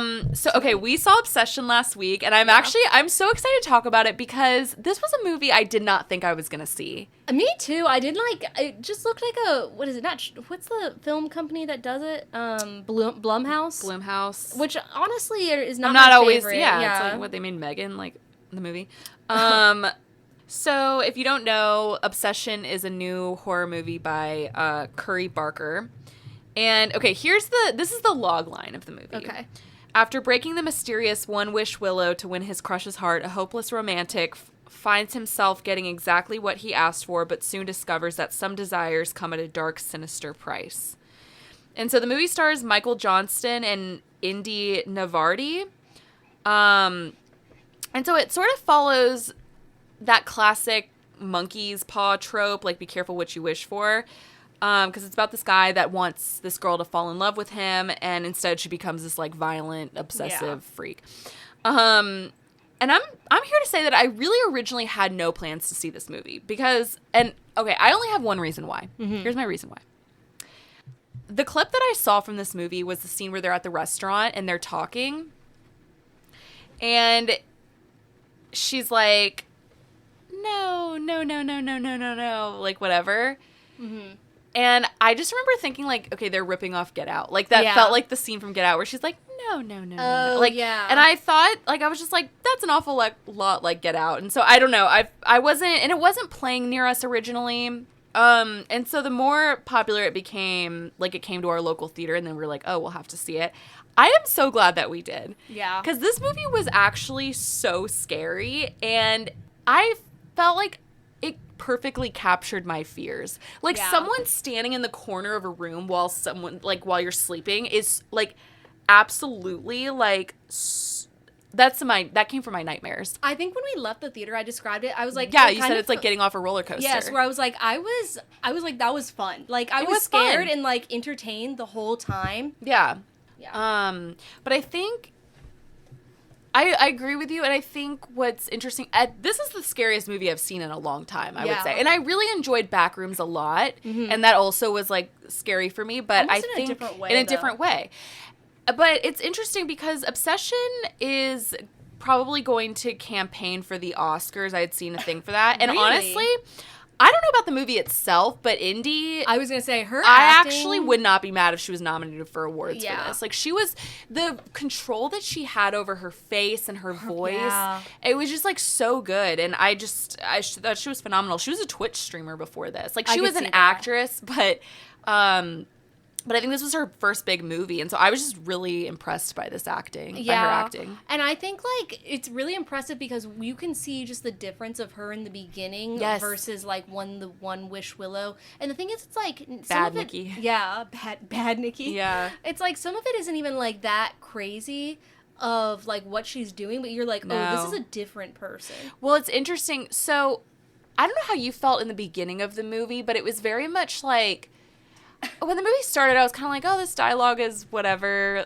Yeah. Like, I wasn't sure how I felt about it. And then it's like, the minute that he makes that wish, it's like that scene is, and beyond the rest of the movie, is so creepy. Like, when she, because the whole thing is like, he makes the wish, kind of sarcastically, he gets this One Wish Willow. He makes the wish that he's like, I wish Nikki would be obsessed with me. Yeah. And he kind of says it sarcastically. And then it's like... No, he said, I wish Nikki loved me more than anyone else in the world. Oh, yeah. Okay. Which feels like a weird way to phrase that crazy, wish. Yeah.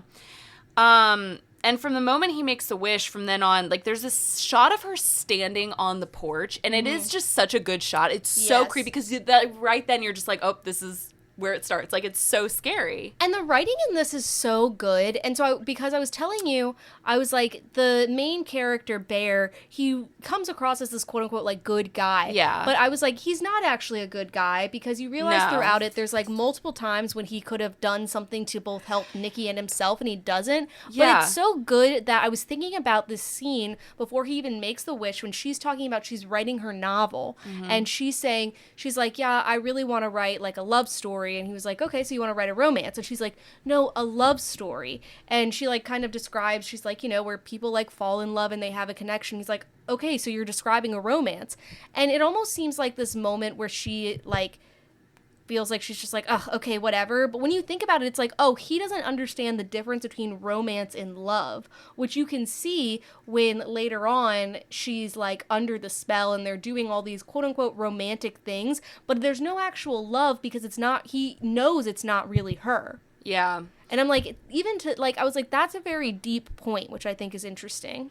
Well, it is, I mean, the whole thing, like, because I've seen people say, like, obviously the real villain in this is, like, the entity that takes over her. But you could also, I mean, you really could say that the main character, Bear, is the villain. Yes. Because I think he is. Well, he is. He does make the wish sarcastically. He obviously doesn't know what it's going to do. And that's fair. But the fact that he never tries to help her, and there's, like, moments where the real Nikki comes in and she's, like, begging him to kill her. And those are the scariest moments. And it's also so sad. Like, I felt so sad for her. Because think about, like, what's happening to her. Like, she's, like, and he literally, like, she's like, there's one scene where she's like begging him to just kill her, and he just goes, "What's so bad about loving me?" and walks away.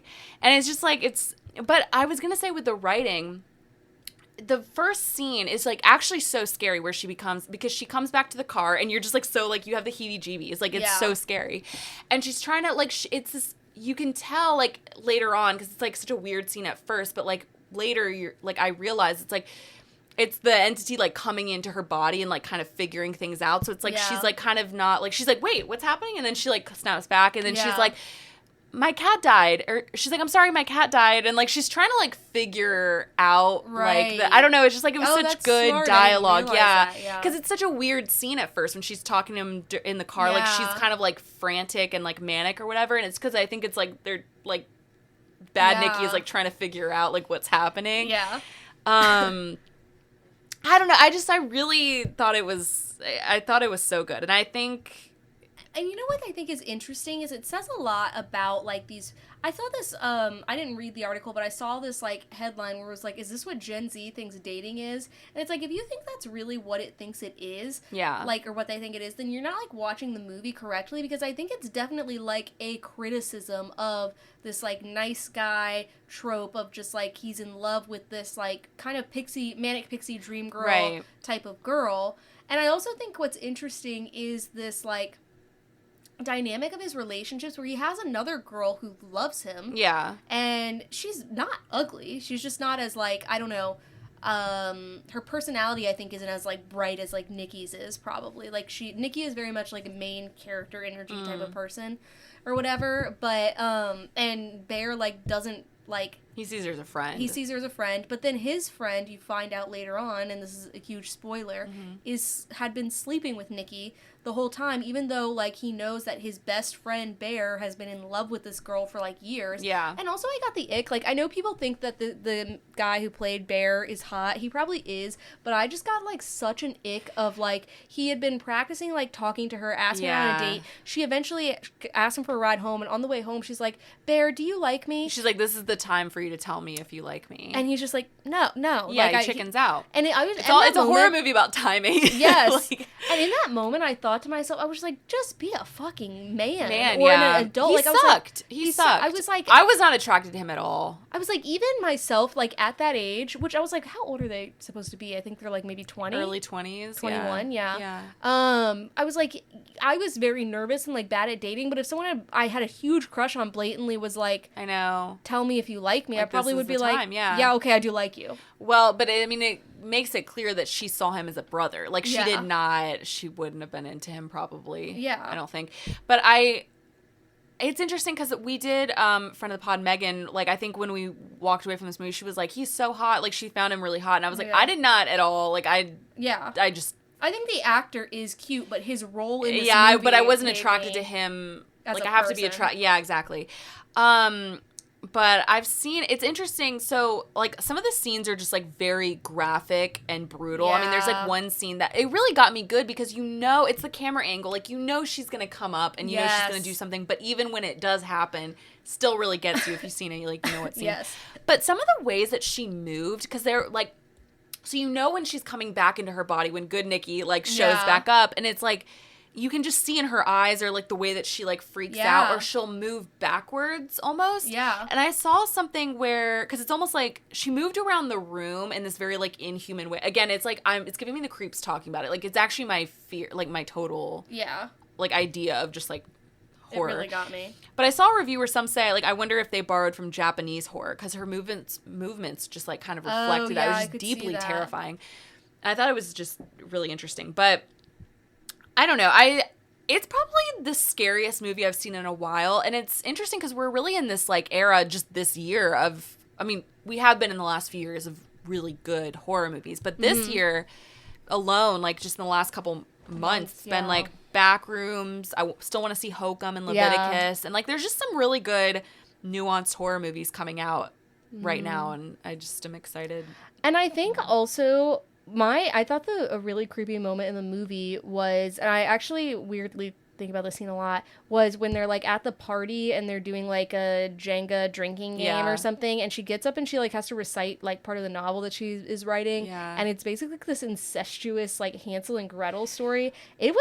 I was like, whoa, that is the creepiest thing I have heard this year. And interestingly, like, I've seen people talk about this, like, she says she's like, Bear is like her brother or whatever. Like, so it's kind of interesting, but that scene too, when she's like, I'm beside you or whatever, like, that whole scene was just so scary. And I felt and so here's the other thing too, like, where I say Bear is obviously like the villain, because it's like, this girl is, something is wrong, clearly. Yes. You're not going to call someone, or I think at some point he does take her to hospital, but like, I mean, none of the friends, they all suck. No one's like, wait, something's clearly wrong with this girl. She starts like, it gets very violent at that scene, and no one's and the one who's like Bear's friend who's like sleeping with her. He, like, throughout it keeps being like, hey, is she okay? Like, and he makes a point where he's like, it kind of seems like you're taking advantage of her, like she's going through something. But none of them actually take the effort to, like, do anything to help this girl. It gets to the point where his friend is having a party, and he basically is like, I don't want you to bring her.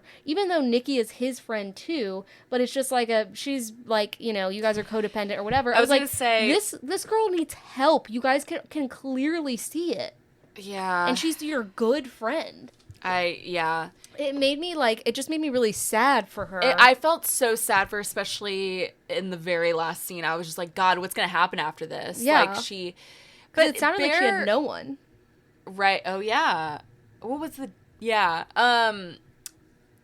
but Bear was just such a coward I don't know. Yeah. I just thought this movie was so good. It's also funny at points, too. Like, there are some funny moments. Yeah. The actress, she's great. I really think if she were nominated for awards, I'd be like, sure. Yeah.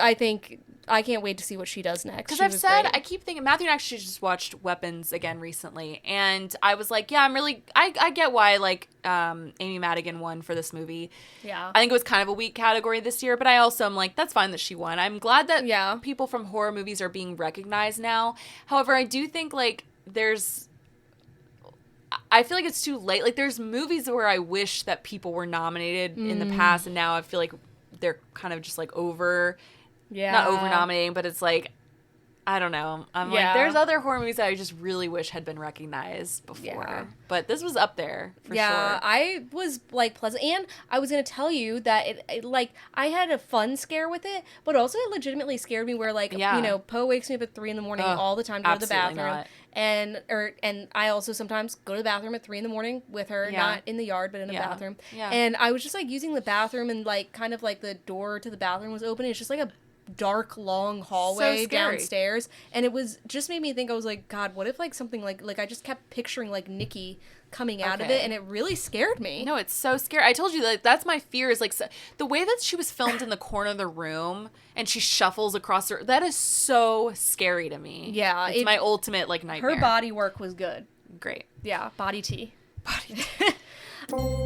Well, anyways, if you guys haven't heard about the Vanity Fair Call Her Daddy expose that came out, I guess it was, like, earlier last week-ish. It came out, like, in the mid of last week, whatever. You guys know what I'm saying. So we are Call Her Daddy, like, not fans or enthusiasts, but we follow the Call Her Daddy news. You know what I mean? I would say you do. I don't know if it's we. Well, I feel like you follow, like Alex Cooper. I follow controversies, I think, but I don't follow, like... Right. Yeah. Yeah. Would you call yourself an ambulance chaser? No, just kidding. So, basically, what happened was, so this Vanity Fair article came out, and it starts out with this quote from Alex Cooper, where she says, "We do not stand for mean girls at this company." And that's what she said when they dropped Alex Earl, who was, and we talked about this on a previous episode, who had a podcast through them, and she's also, like, this influencer. Wait, she actually said that about Alex Earl? Yes, she said that to employees about the situation. That's all she said, and employees were like, wait, what? So this Vanity Fair article basically had about, I think it was 40 sources, some people who worked at the company still, some who didn't anymore, which I think is interesting. So that's all she said about, like, the Alex Earl thing, which is, like, kind of, I don't know. Can I say something really quick about that? you're telling me that Alex Earl had the power in that situation of being the mean girl? Like, I know that the whole thing was weird that it was like Alex Earl didn't even need Alex Cooper, but are you kidding me? Yes. Well, one of the people in this article, like, again, this is how it starts out. She said, now she and several former colleagues say that they see things differently. They see Alex Cooper as the very kind of mean girl she publicly rejects. Yes, absolutely. Now, here's what I'm going to say. This article is interesting in that it is kind of posted as like a Alex Cooper expose, but I would say it's really focused more so on her husband, Matt Kaplan. So they met when, like, the first run of Call Her Daddy was going on, and they've been married. It's been, like, a whole thing. We've covered them, like, multiple times on this podcast, so go look it up. I'm not going to give you, like, the full rundown. Right. But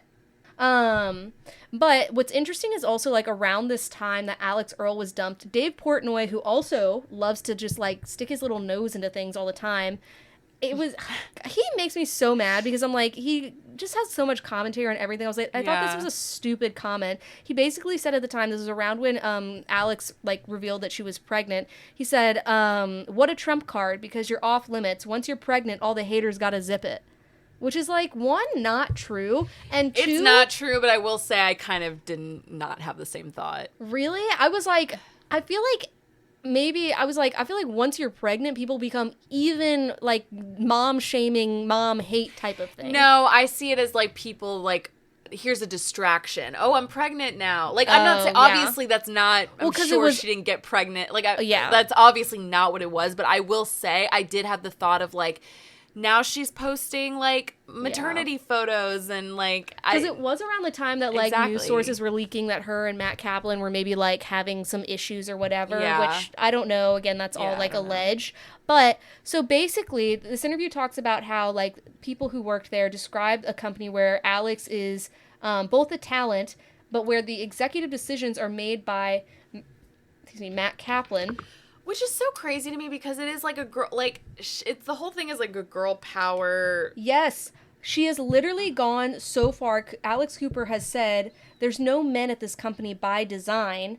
And one of the, like, the episodes of, like, an Unwell podcast called The Burnouts said they laugh about it because her husband and this other guy are the head of it. Yeah. So I don't know why she's saying this, but basically, so her husband, Matt Kaplan, has been described as having a leadership style that is both a mix of volatility and unprofessionalism, and it can be, like, at turns flirtatious or given to screaming. He has called employees both stupid and retarded. He has made uncomfortable comments about people's appearances and asked about their sex life. And then at the same time... So another guy who runs the company with them, TJ Marchetti, he's in his late 50s, and he also has, like, negative experiences. So basically it's Matt Kaplan and TJ Marchetti are, like, running this company. Alex Cooper's, like, the talent, the face of it, whatever. She's not really, I think, making the decisions. So people talk about how flirty he was with, like, female fans, including asking an intern... Like, he's, like, makes comments on bodies, asking an intern to take down a photo on the Call Her Daddy Instagram page because the fans were not hot enough in the photo, he said. Which I think is super crazy. And I think, like, it's just interesting because this aspect of this article, like, got leaked a little bit before it came out to Page 6. Like, Page 6 is basically, like, Vanity Fair is kind of working on this Call Her Daddy expose, right? And it was and they said it was a story about Alex Earl. And so then they, like, their legal team, basically said that, like, because the writer of the Vanity Fair team had done, like, an Alex Earl story, like, years before, that she was biased to Alex Earl and had basically said that the reporter they were like, we're skeptical about it because she's been a reporter for basically 5 minutes, which is a crazy thing to say. But I also think what's crazier is that Vanity Fair received a letter from Brian Friedman, who is Call Her Daddy's attorney, that said, if the story so much as suggests any sexual impropriety on Mr. Kaplan's part, I will make it my life's mission to ensure Vanity Fair's days are numbered. That seems like a crazy threat to make about a story being leaked about Alex Earl leaving the company. Yeah. You know what I mean? To be like, if you say anything about sexual impropriety about Matt Kaplan, Yeah. You're like, okay, well, that makes me automatically think that there's maybe some things going on there. Right. If you're so defensive about it, like, right off the bat, right? And also, I'm curious, sorry, but, like, why has she still not come out and said anything? Like, I'm curious about that, so I wonder if it's almost like a... I can't remember if we mentioned this on the podcast or, like, between ourselves as friends, but I was saying was, like, probably what happened is, like, she was at Coachella, she's probably like, and, like, replied to it, and then later when she's, like, sober, her lawyers were like, I don't think we should. Yeah. Or they're waiting for her show, because she has a show coming out. Yeah.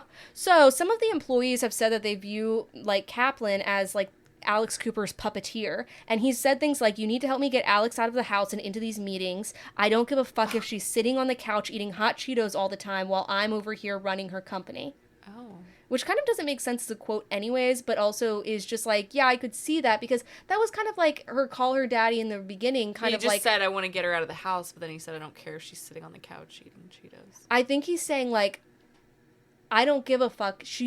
I think maybe what he's saying is, like, I don't care because she's sitting on the couch, like, eating hot Cheetos while I'm running the company. She needs to come out. Oh, okay. But I think maybe he said it, like, in a strange way. Yeah. Which is kind of like the vibe she does give a little bit, like, you know? Yeah, it's all, like, the whole girl boss, like, thing that she gives, like, it's obviously not true. This man is running this like, feminist... Yes. Which, it's not, like, again, this article is not necessarily against Alex Cooper. It like, is more so against Matt Kaplan and Alex Cooper by association. So, like, a bunch of people have said that he creates, like, a toxic environment. They multiple times have witnessed... And there's a lot of stories about him. Yes, which I also was like, this doesn't seem like that much of an expose, because you kind of got this vibe in that documentary that they did. Yeah. But, like, that he repeatedly made young female employees cry as he berated them for minor mistakes, like putting balloons in the wrong place at an event, or underestimating how long it would take to upload video footage. And also, I've seen a lot of TikToks where, like, women have talked about, like, just having weird meetings with him. Yes. Or his interviews. Like, he'll interview people, and it's just weird. And a lot of, I think, what is more damning, like, towards Alex is that it happens around her and she does nothing about it. So, like, she'll see him yelling at people. She knows how he treats, like, these women, and she doesn't do anything about it. And I think she is in a bad position, maybe, also, but I'm not, like, but giving her excuses. We also know how she is, too. It's not, like, I'm not saying, I mean, I don't know. Take with what you will, but we know stories about her. I don't think it's necessarily, like, I think she's being puppeteered, yes, but I also don't think it's totally unlike her style of... Right. I think, like, she tries to come across as a certain way, but again, in that documentary, like, I was kind of reading between the lines. I was like, I'm getting a different vibe than what you're trying to project here. Yeah. And also, like, apparently he'll do things like he will, like, he's, like, had his hand on, like, employees' thighs for, like, way too long, and he, like, will rub their back, and, like, and he'll do it in front of Alex Cooper to the point where someone says, like, she'll be like, don't do this right now. Like, flirting in front of her face. Right. Which, again, like, it makes me feel bad for her because she's in this position with this shitty man, but it also doesn't, because I'm like, well, you gave this man so much power over your company and your things, like your brand, but you need to, like, take control of it.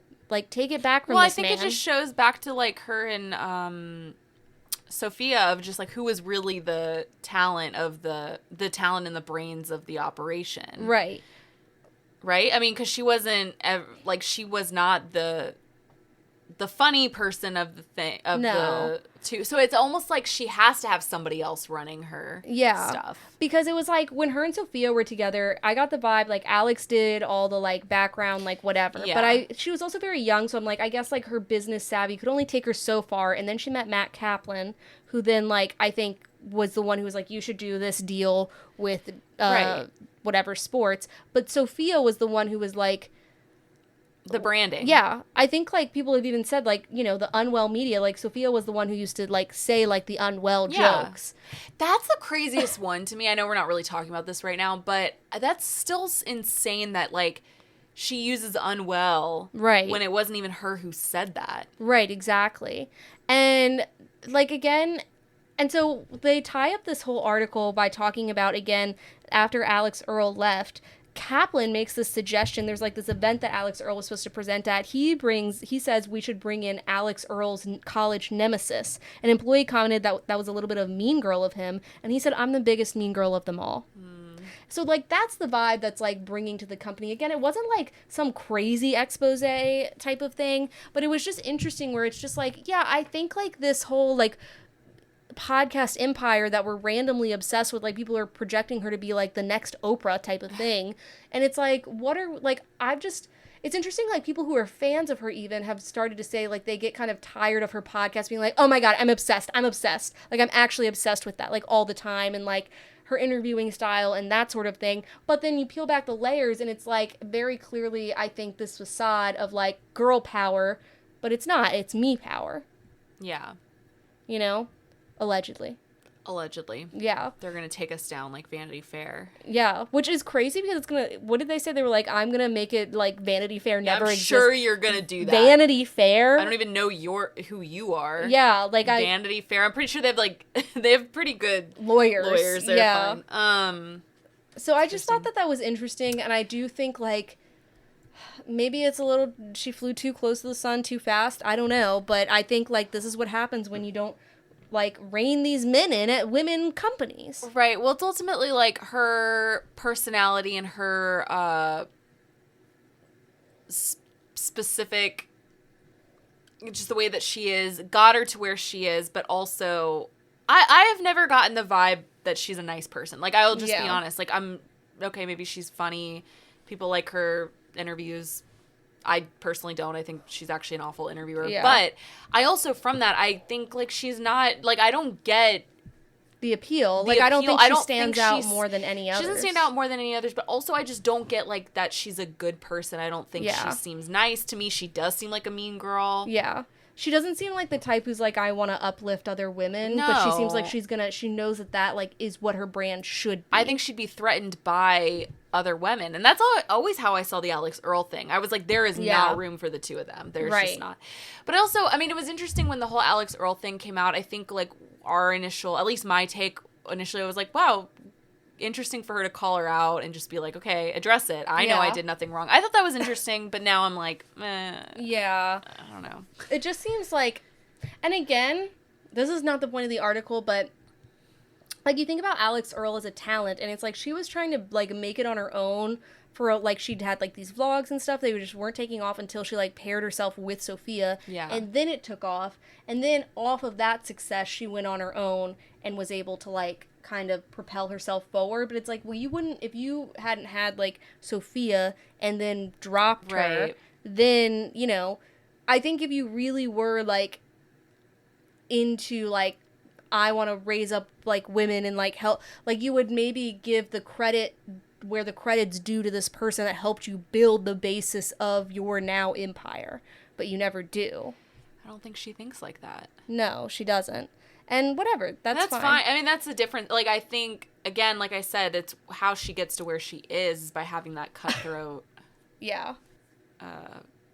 mentality. Mentality, but and I think she married someone just like it. Exactly. That's why I don't feel, like, when you say, like, I feel bad for her, I don't see it that way because I see it as, like, two, like, peas in a pod. I don't... And I think the difference is Matt Kaplan and her have very similar personalities, but Matt Kaplan is a man and has never felt like he needed to hide his personality behind, like, women empowerment. You know what I mean? Or male empowerment or whatever. You know, like, men get away with just being like, yeah, I'm the meanest one of them all. Who gives a fuck? Yeah. But I'm glad we can sit here and be like, you're a mean girl. Yeah. Like, we can call him that now. Because I think, like, otherwise it would be just us saying that about Alex Cooper. Yeah. And it's not fair. Exactly. We can say that he is the, like, I can acknowledge that he is the mean girl of this situation as well. He's the problem. It's him. He's the problem. Yeah.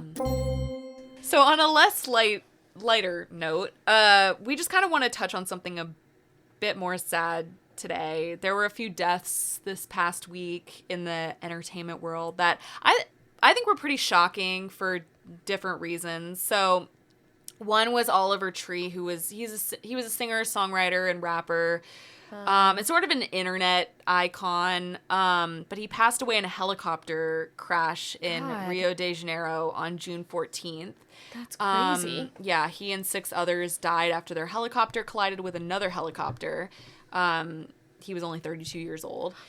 And he was very eccentric. If you saw it, he was kind of known for, he had this distinct, this distinctive bowl haircut and like a thin mustache. And he wore a lot of like color blocks. So he kind of had this like 80s style.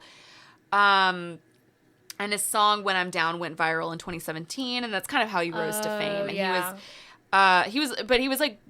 he was sort of like always like, he kind of was like an internet troll, like, you know, meme, like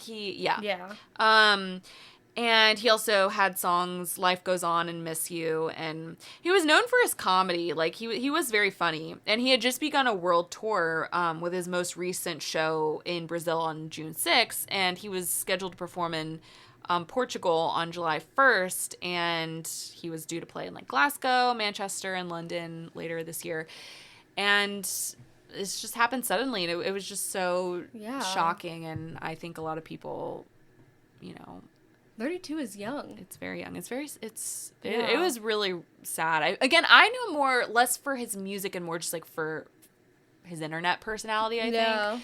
But that was pretty shocking. So I think, you know, we just kind of wanted to touch on that. And then Daveigh Chase.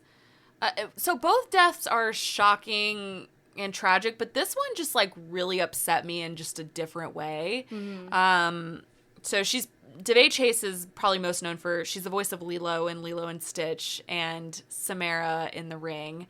She's crazy IMDb. Very, very, and by the way, like I didn't realize she's also the younger sister in Donnie Darko. I didn't even realize that until it. Really? I know. I love Donnie Darko, but I also don't like it, but I also love it. Okay, I have a weird relationship with Donnie Darko. Anyway, but she was a really, really talented, like she was a talented actress and just kind of this, you know, like bright light. I think she was a child actress. But she passed away on June 16th from meningitis and septic shock, and she was only 35 years old. Wow, that's sad. And I don't want to go into like a lot of details about this, but I did just kind of want to talk about this because it just truly is really shocking and just so sad. But she was a very talented actress, but she really just had her struggles throughout her whole life. So she really dealt with like personal and legal issues, and she was estranged from her family. She struggled with drug addiction since she was 13 years old. Wow. And I think she apparently really hit like kind of her like peak addiction as an adult when she got into a motorcycle accident and was like relying on painkillers, and then apparently according to her family that's when she really became addicted, and then she kind of withdrew from the public in around 2015, and the last decade of her life she was homeless, living on the streets of LA on Skid Row. That's sad. And there's some it's awful, and like I said, I won't go into all the details, but she was admitted to the hospital earlier this month for treatment of severe malnutrition and extreme weight loss. And she was diagnosed with meningitis and died from septic shock and subsequent organ failure caused by her infections. And so it's just like she just lived out like her just life. Her last few lives. I think someone said, I think it might have been her former manager, but just her last lives, like few years were just like torture. Like it just was. She kind of led a tortured life. But so her former manager, his name is John Ryan. He and like other family members have been trying to get in contact with her for a while. Yeah. And I think right before she passed away, he and her stepsister had hired a private investigator to try to track her down, and they planned to like take her to a retreat to help her, and they just were never able to get in touch with her after they spoke to her. And then I think her mother spent years trying to find her, and it was very strange. So this man who claimed to be her boyfriend, his name was Roy Hernandez, he was collecting funds from a GoFundMe that was said to be for her. But I don't know where that money was going, because her family said she apparently had millions of dollars in untouched residuals. I would imagine. And I thought this was interesting, if not a bit exploited. So her former manager was also in the middle of producing a documentary called Finding Lilo, which was about his search for her. So it was still in progress at the time of her death. So I don't know if they're ever going to release that, but they were making that documentary about like trying to find her. Because again, it was just like, I think she just didn't want to, she was in a place in her life where she just couldn't be helped. Like she just, every time they got in touch with her, she just was so far, you know. And I think the events that are, that surround her death are just so tragic. And I think it just sort of is like a bigger conversation about just children being in the entertainment industry. I don't think if they're not looked after, I just like I don't think she was, and I'm not saying this about her family because it sounds like her family did care, but I just think like if they're not being taken care of. Yeah. And I think sometimes it's tough because you can have a family that cares, but if they aren't familiar maybe with the entertainment industry, then they sometimes don't even know what they should be protecting their kids from. Exactly. And she sounds like she literally since she was 13 has been just struggling with it. And so it was very sad. I was, because I've kind of followed her, not like followed her, but I remember like I've always just sort of like over the years, like when I found out like who she was and like I'd kind of followed her and I sort of saw that she was like maybe not living the best lifestyle, but I just the fact that she was living on Skid Row was just like so upsetting to me. But this was really sad. The co-directors of Lilo and Stitch paid tribute to her the other day with like an original piece of artwork on social media. And it showed Stitch like, you know, in Lilo and Stitch how her whole thing was like she fed a sandwich to like control the weather or something like that. So it showed like Stitch like feeding a sandwich to like I don't know. It was very sad. I was like, oh my gosh. Aww. But I don't know. It's just a bummer to talk about, but I just wanted to touch on it because I think again it just sort of starts a bigger conversation of like, are we taking care? Like, you know, what can happen to child actors? I don't think the regulations and protections are ever in place. No, and I think we've talked about like before, like I don't think there should be child actors in Hollywood. Yeah. Like that just shouldn't exist. Obviously, there has to be to play. I mean, there doesn't have to be, but like, you know what I mean? Like, it's going to happen. But I think I don't know. Some people just are not in the best place. Yeah, and it's just. And sometimes, really like, you can have all the help in the world, and it's still just, you know. Yeah. It's just about like your own internal struggle, I think, as well. Yeah. But, yeah. Rest in peace to both of them. Yeah. Very sad. And thoughts and prayers with their families.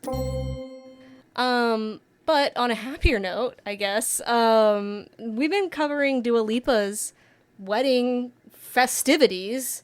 The month of Dua Lipa's wedding. It was like a month-long wedding. Yeah, we did the courthouse. We've been following them in Italy. And so now they're finally, her and Mr. Dua Lipa, a.k.a. Callum Turner, are finally married. They got married in Sicily, specifically Palermo, on May 31st. And there's like, I saw today this one photo of them on the honeymoon where they're like on this boat and you can see Callum Turner's back and all of like the scratches. Marks, and I was like, damn, girl. Yeah. I like, get it. I was like, this is cracking me up. Did you see the photo of her like getting, like she's like back, I think now she's like back in the States. Yeah. And she's just like in the car, just like, you know, and it's like, see, like people's lives are not perfect. Dua Lipa's having to like leave her like perfect life and go back to the States or work. I think he's like, I was gonna say, I think like Callum Turner is like going back to work.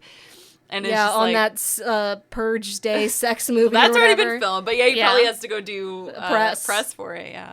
But the photos from like the wedding were released, and she wore a custom Chanel gown. It was handcrafted in the ateliers. Am I saying that right? Ateliers. I'm American. At 31 Rue Cambon. And it had 25,000 feathers, a 6-foot train, and hand-embroidered beads all along the halter and neckline with like this plunging back. She also wore white satin pumps which were custom made by Massaro.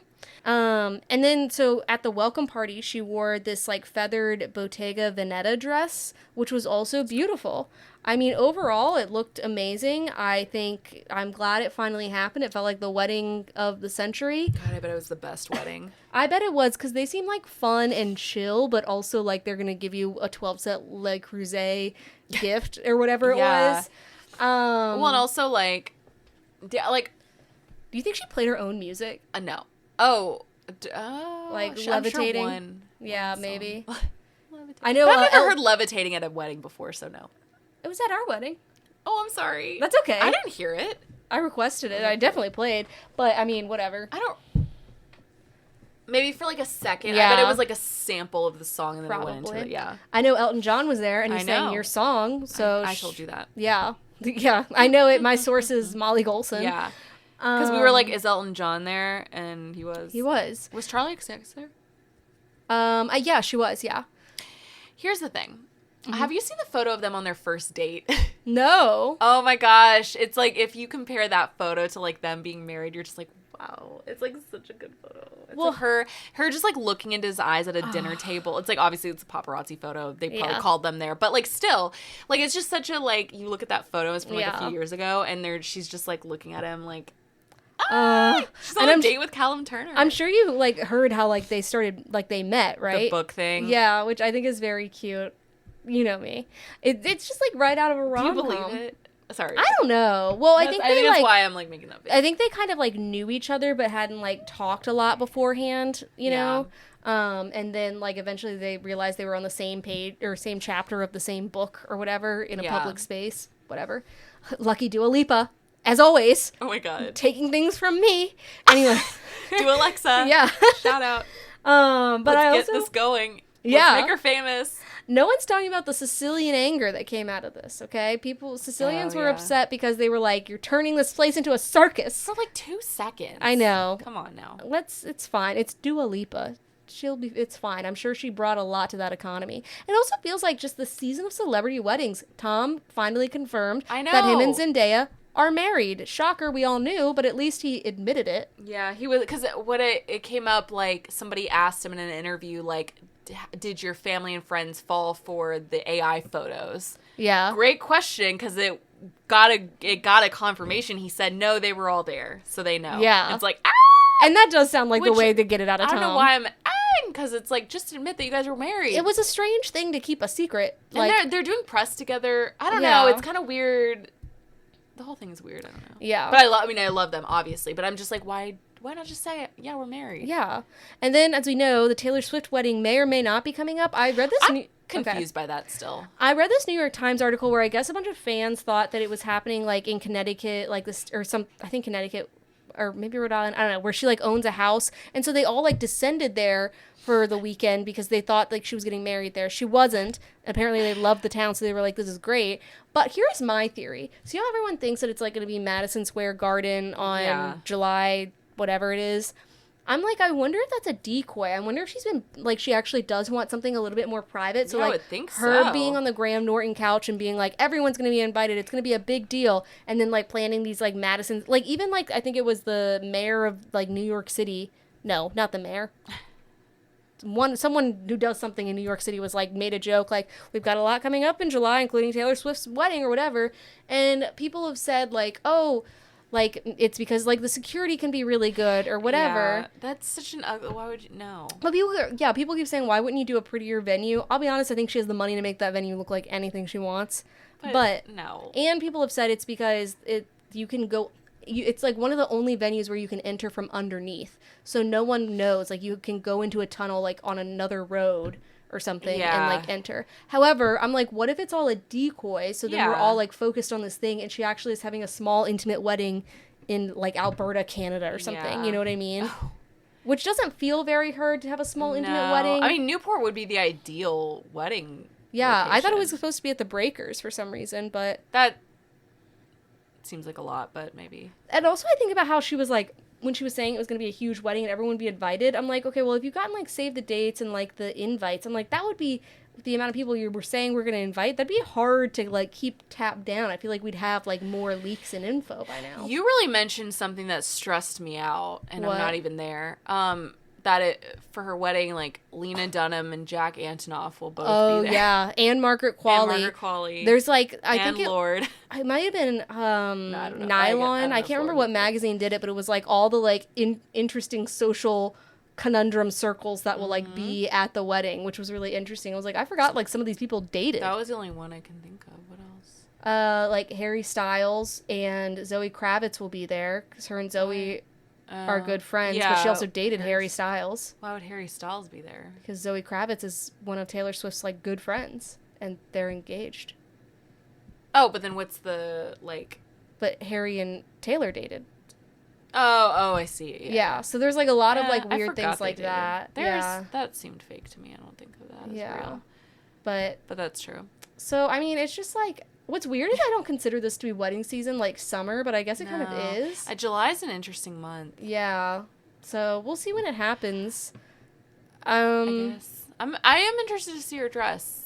I am interested. I still want to see Zendaya's dress. It actually, the fact that I can't see it makes me want to see it more. It's driving me nuts. I just watched a whole video. LaRoche posted a YouTube, a blog on YouTube of him, of him shopping with Zendaya. And it's just interesting. I love seeing people interact. Yeah. I don't know. Their relationship is interesting, so it's just fun to watch. I just love her. I'm gonna just put this out there. If you're listening, Zendaya, if you show me, I won't tell anyone. I won't share. Yeah, we won't. We literally won't. We're really good at keeping secrets. It's the two things that I want to satisfy my curiosity are what happened at the colony of Roanoke and Zendaya's wedding dress. When I go to my grave, I want those things to be known in my heart. Yeah. Yeah. But congrats to all the happy couples. Except for Dua Lipa, who I think could have been me. But still happy for her. Okay. But anyways, I think that's all we have for you guys today. It's just a cool 2-hour, 10-minute podcast. We had more. That's a whole movie. That's Robin Hood. Wow, that's crazy. But as always, thank you for joining us. Please share with any aliens you think are out there in the universe. I want you to send a signal via direct TV satellite into the interwebs. Or don't, because they won't know what we're talking about. They've never seen these things. Or maybe, honestly, off of pure vibes, they'd be like, this podcast slaps. I don't want them to target us. We're on different wavelengths here. My scariest alien movie is The Fourth Kind. No one asked that question. That movie scares the shit out of me. Yeah, I had it on DVD scary. For some reason. Why? I don't know. It's so scary. I had so many nightmares about it. Anyways, as always, please rate, review, subscribe. We need more followers, fans, aliens, friends, obsessive girlfriends, and whatever else you can think of. But until you do that, I guess we'll see you next time. Bye.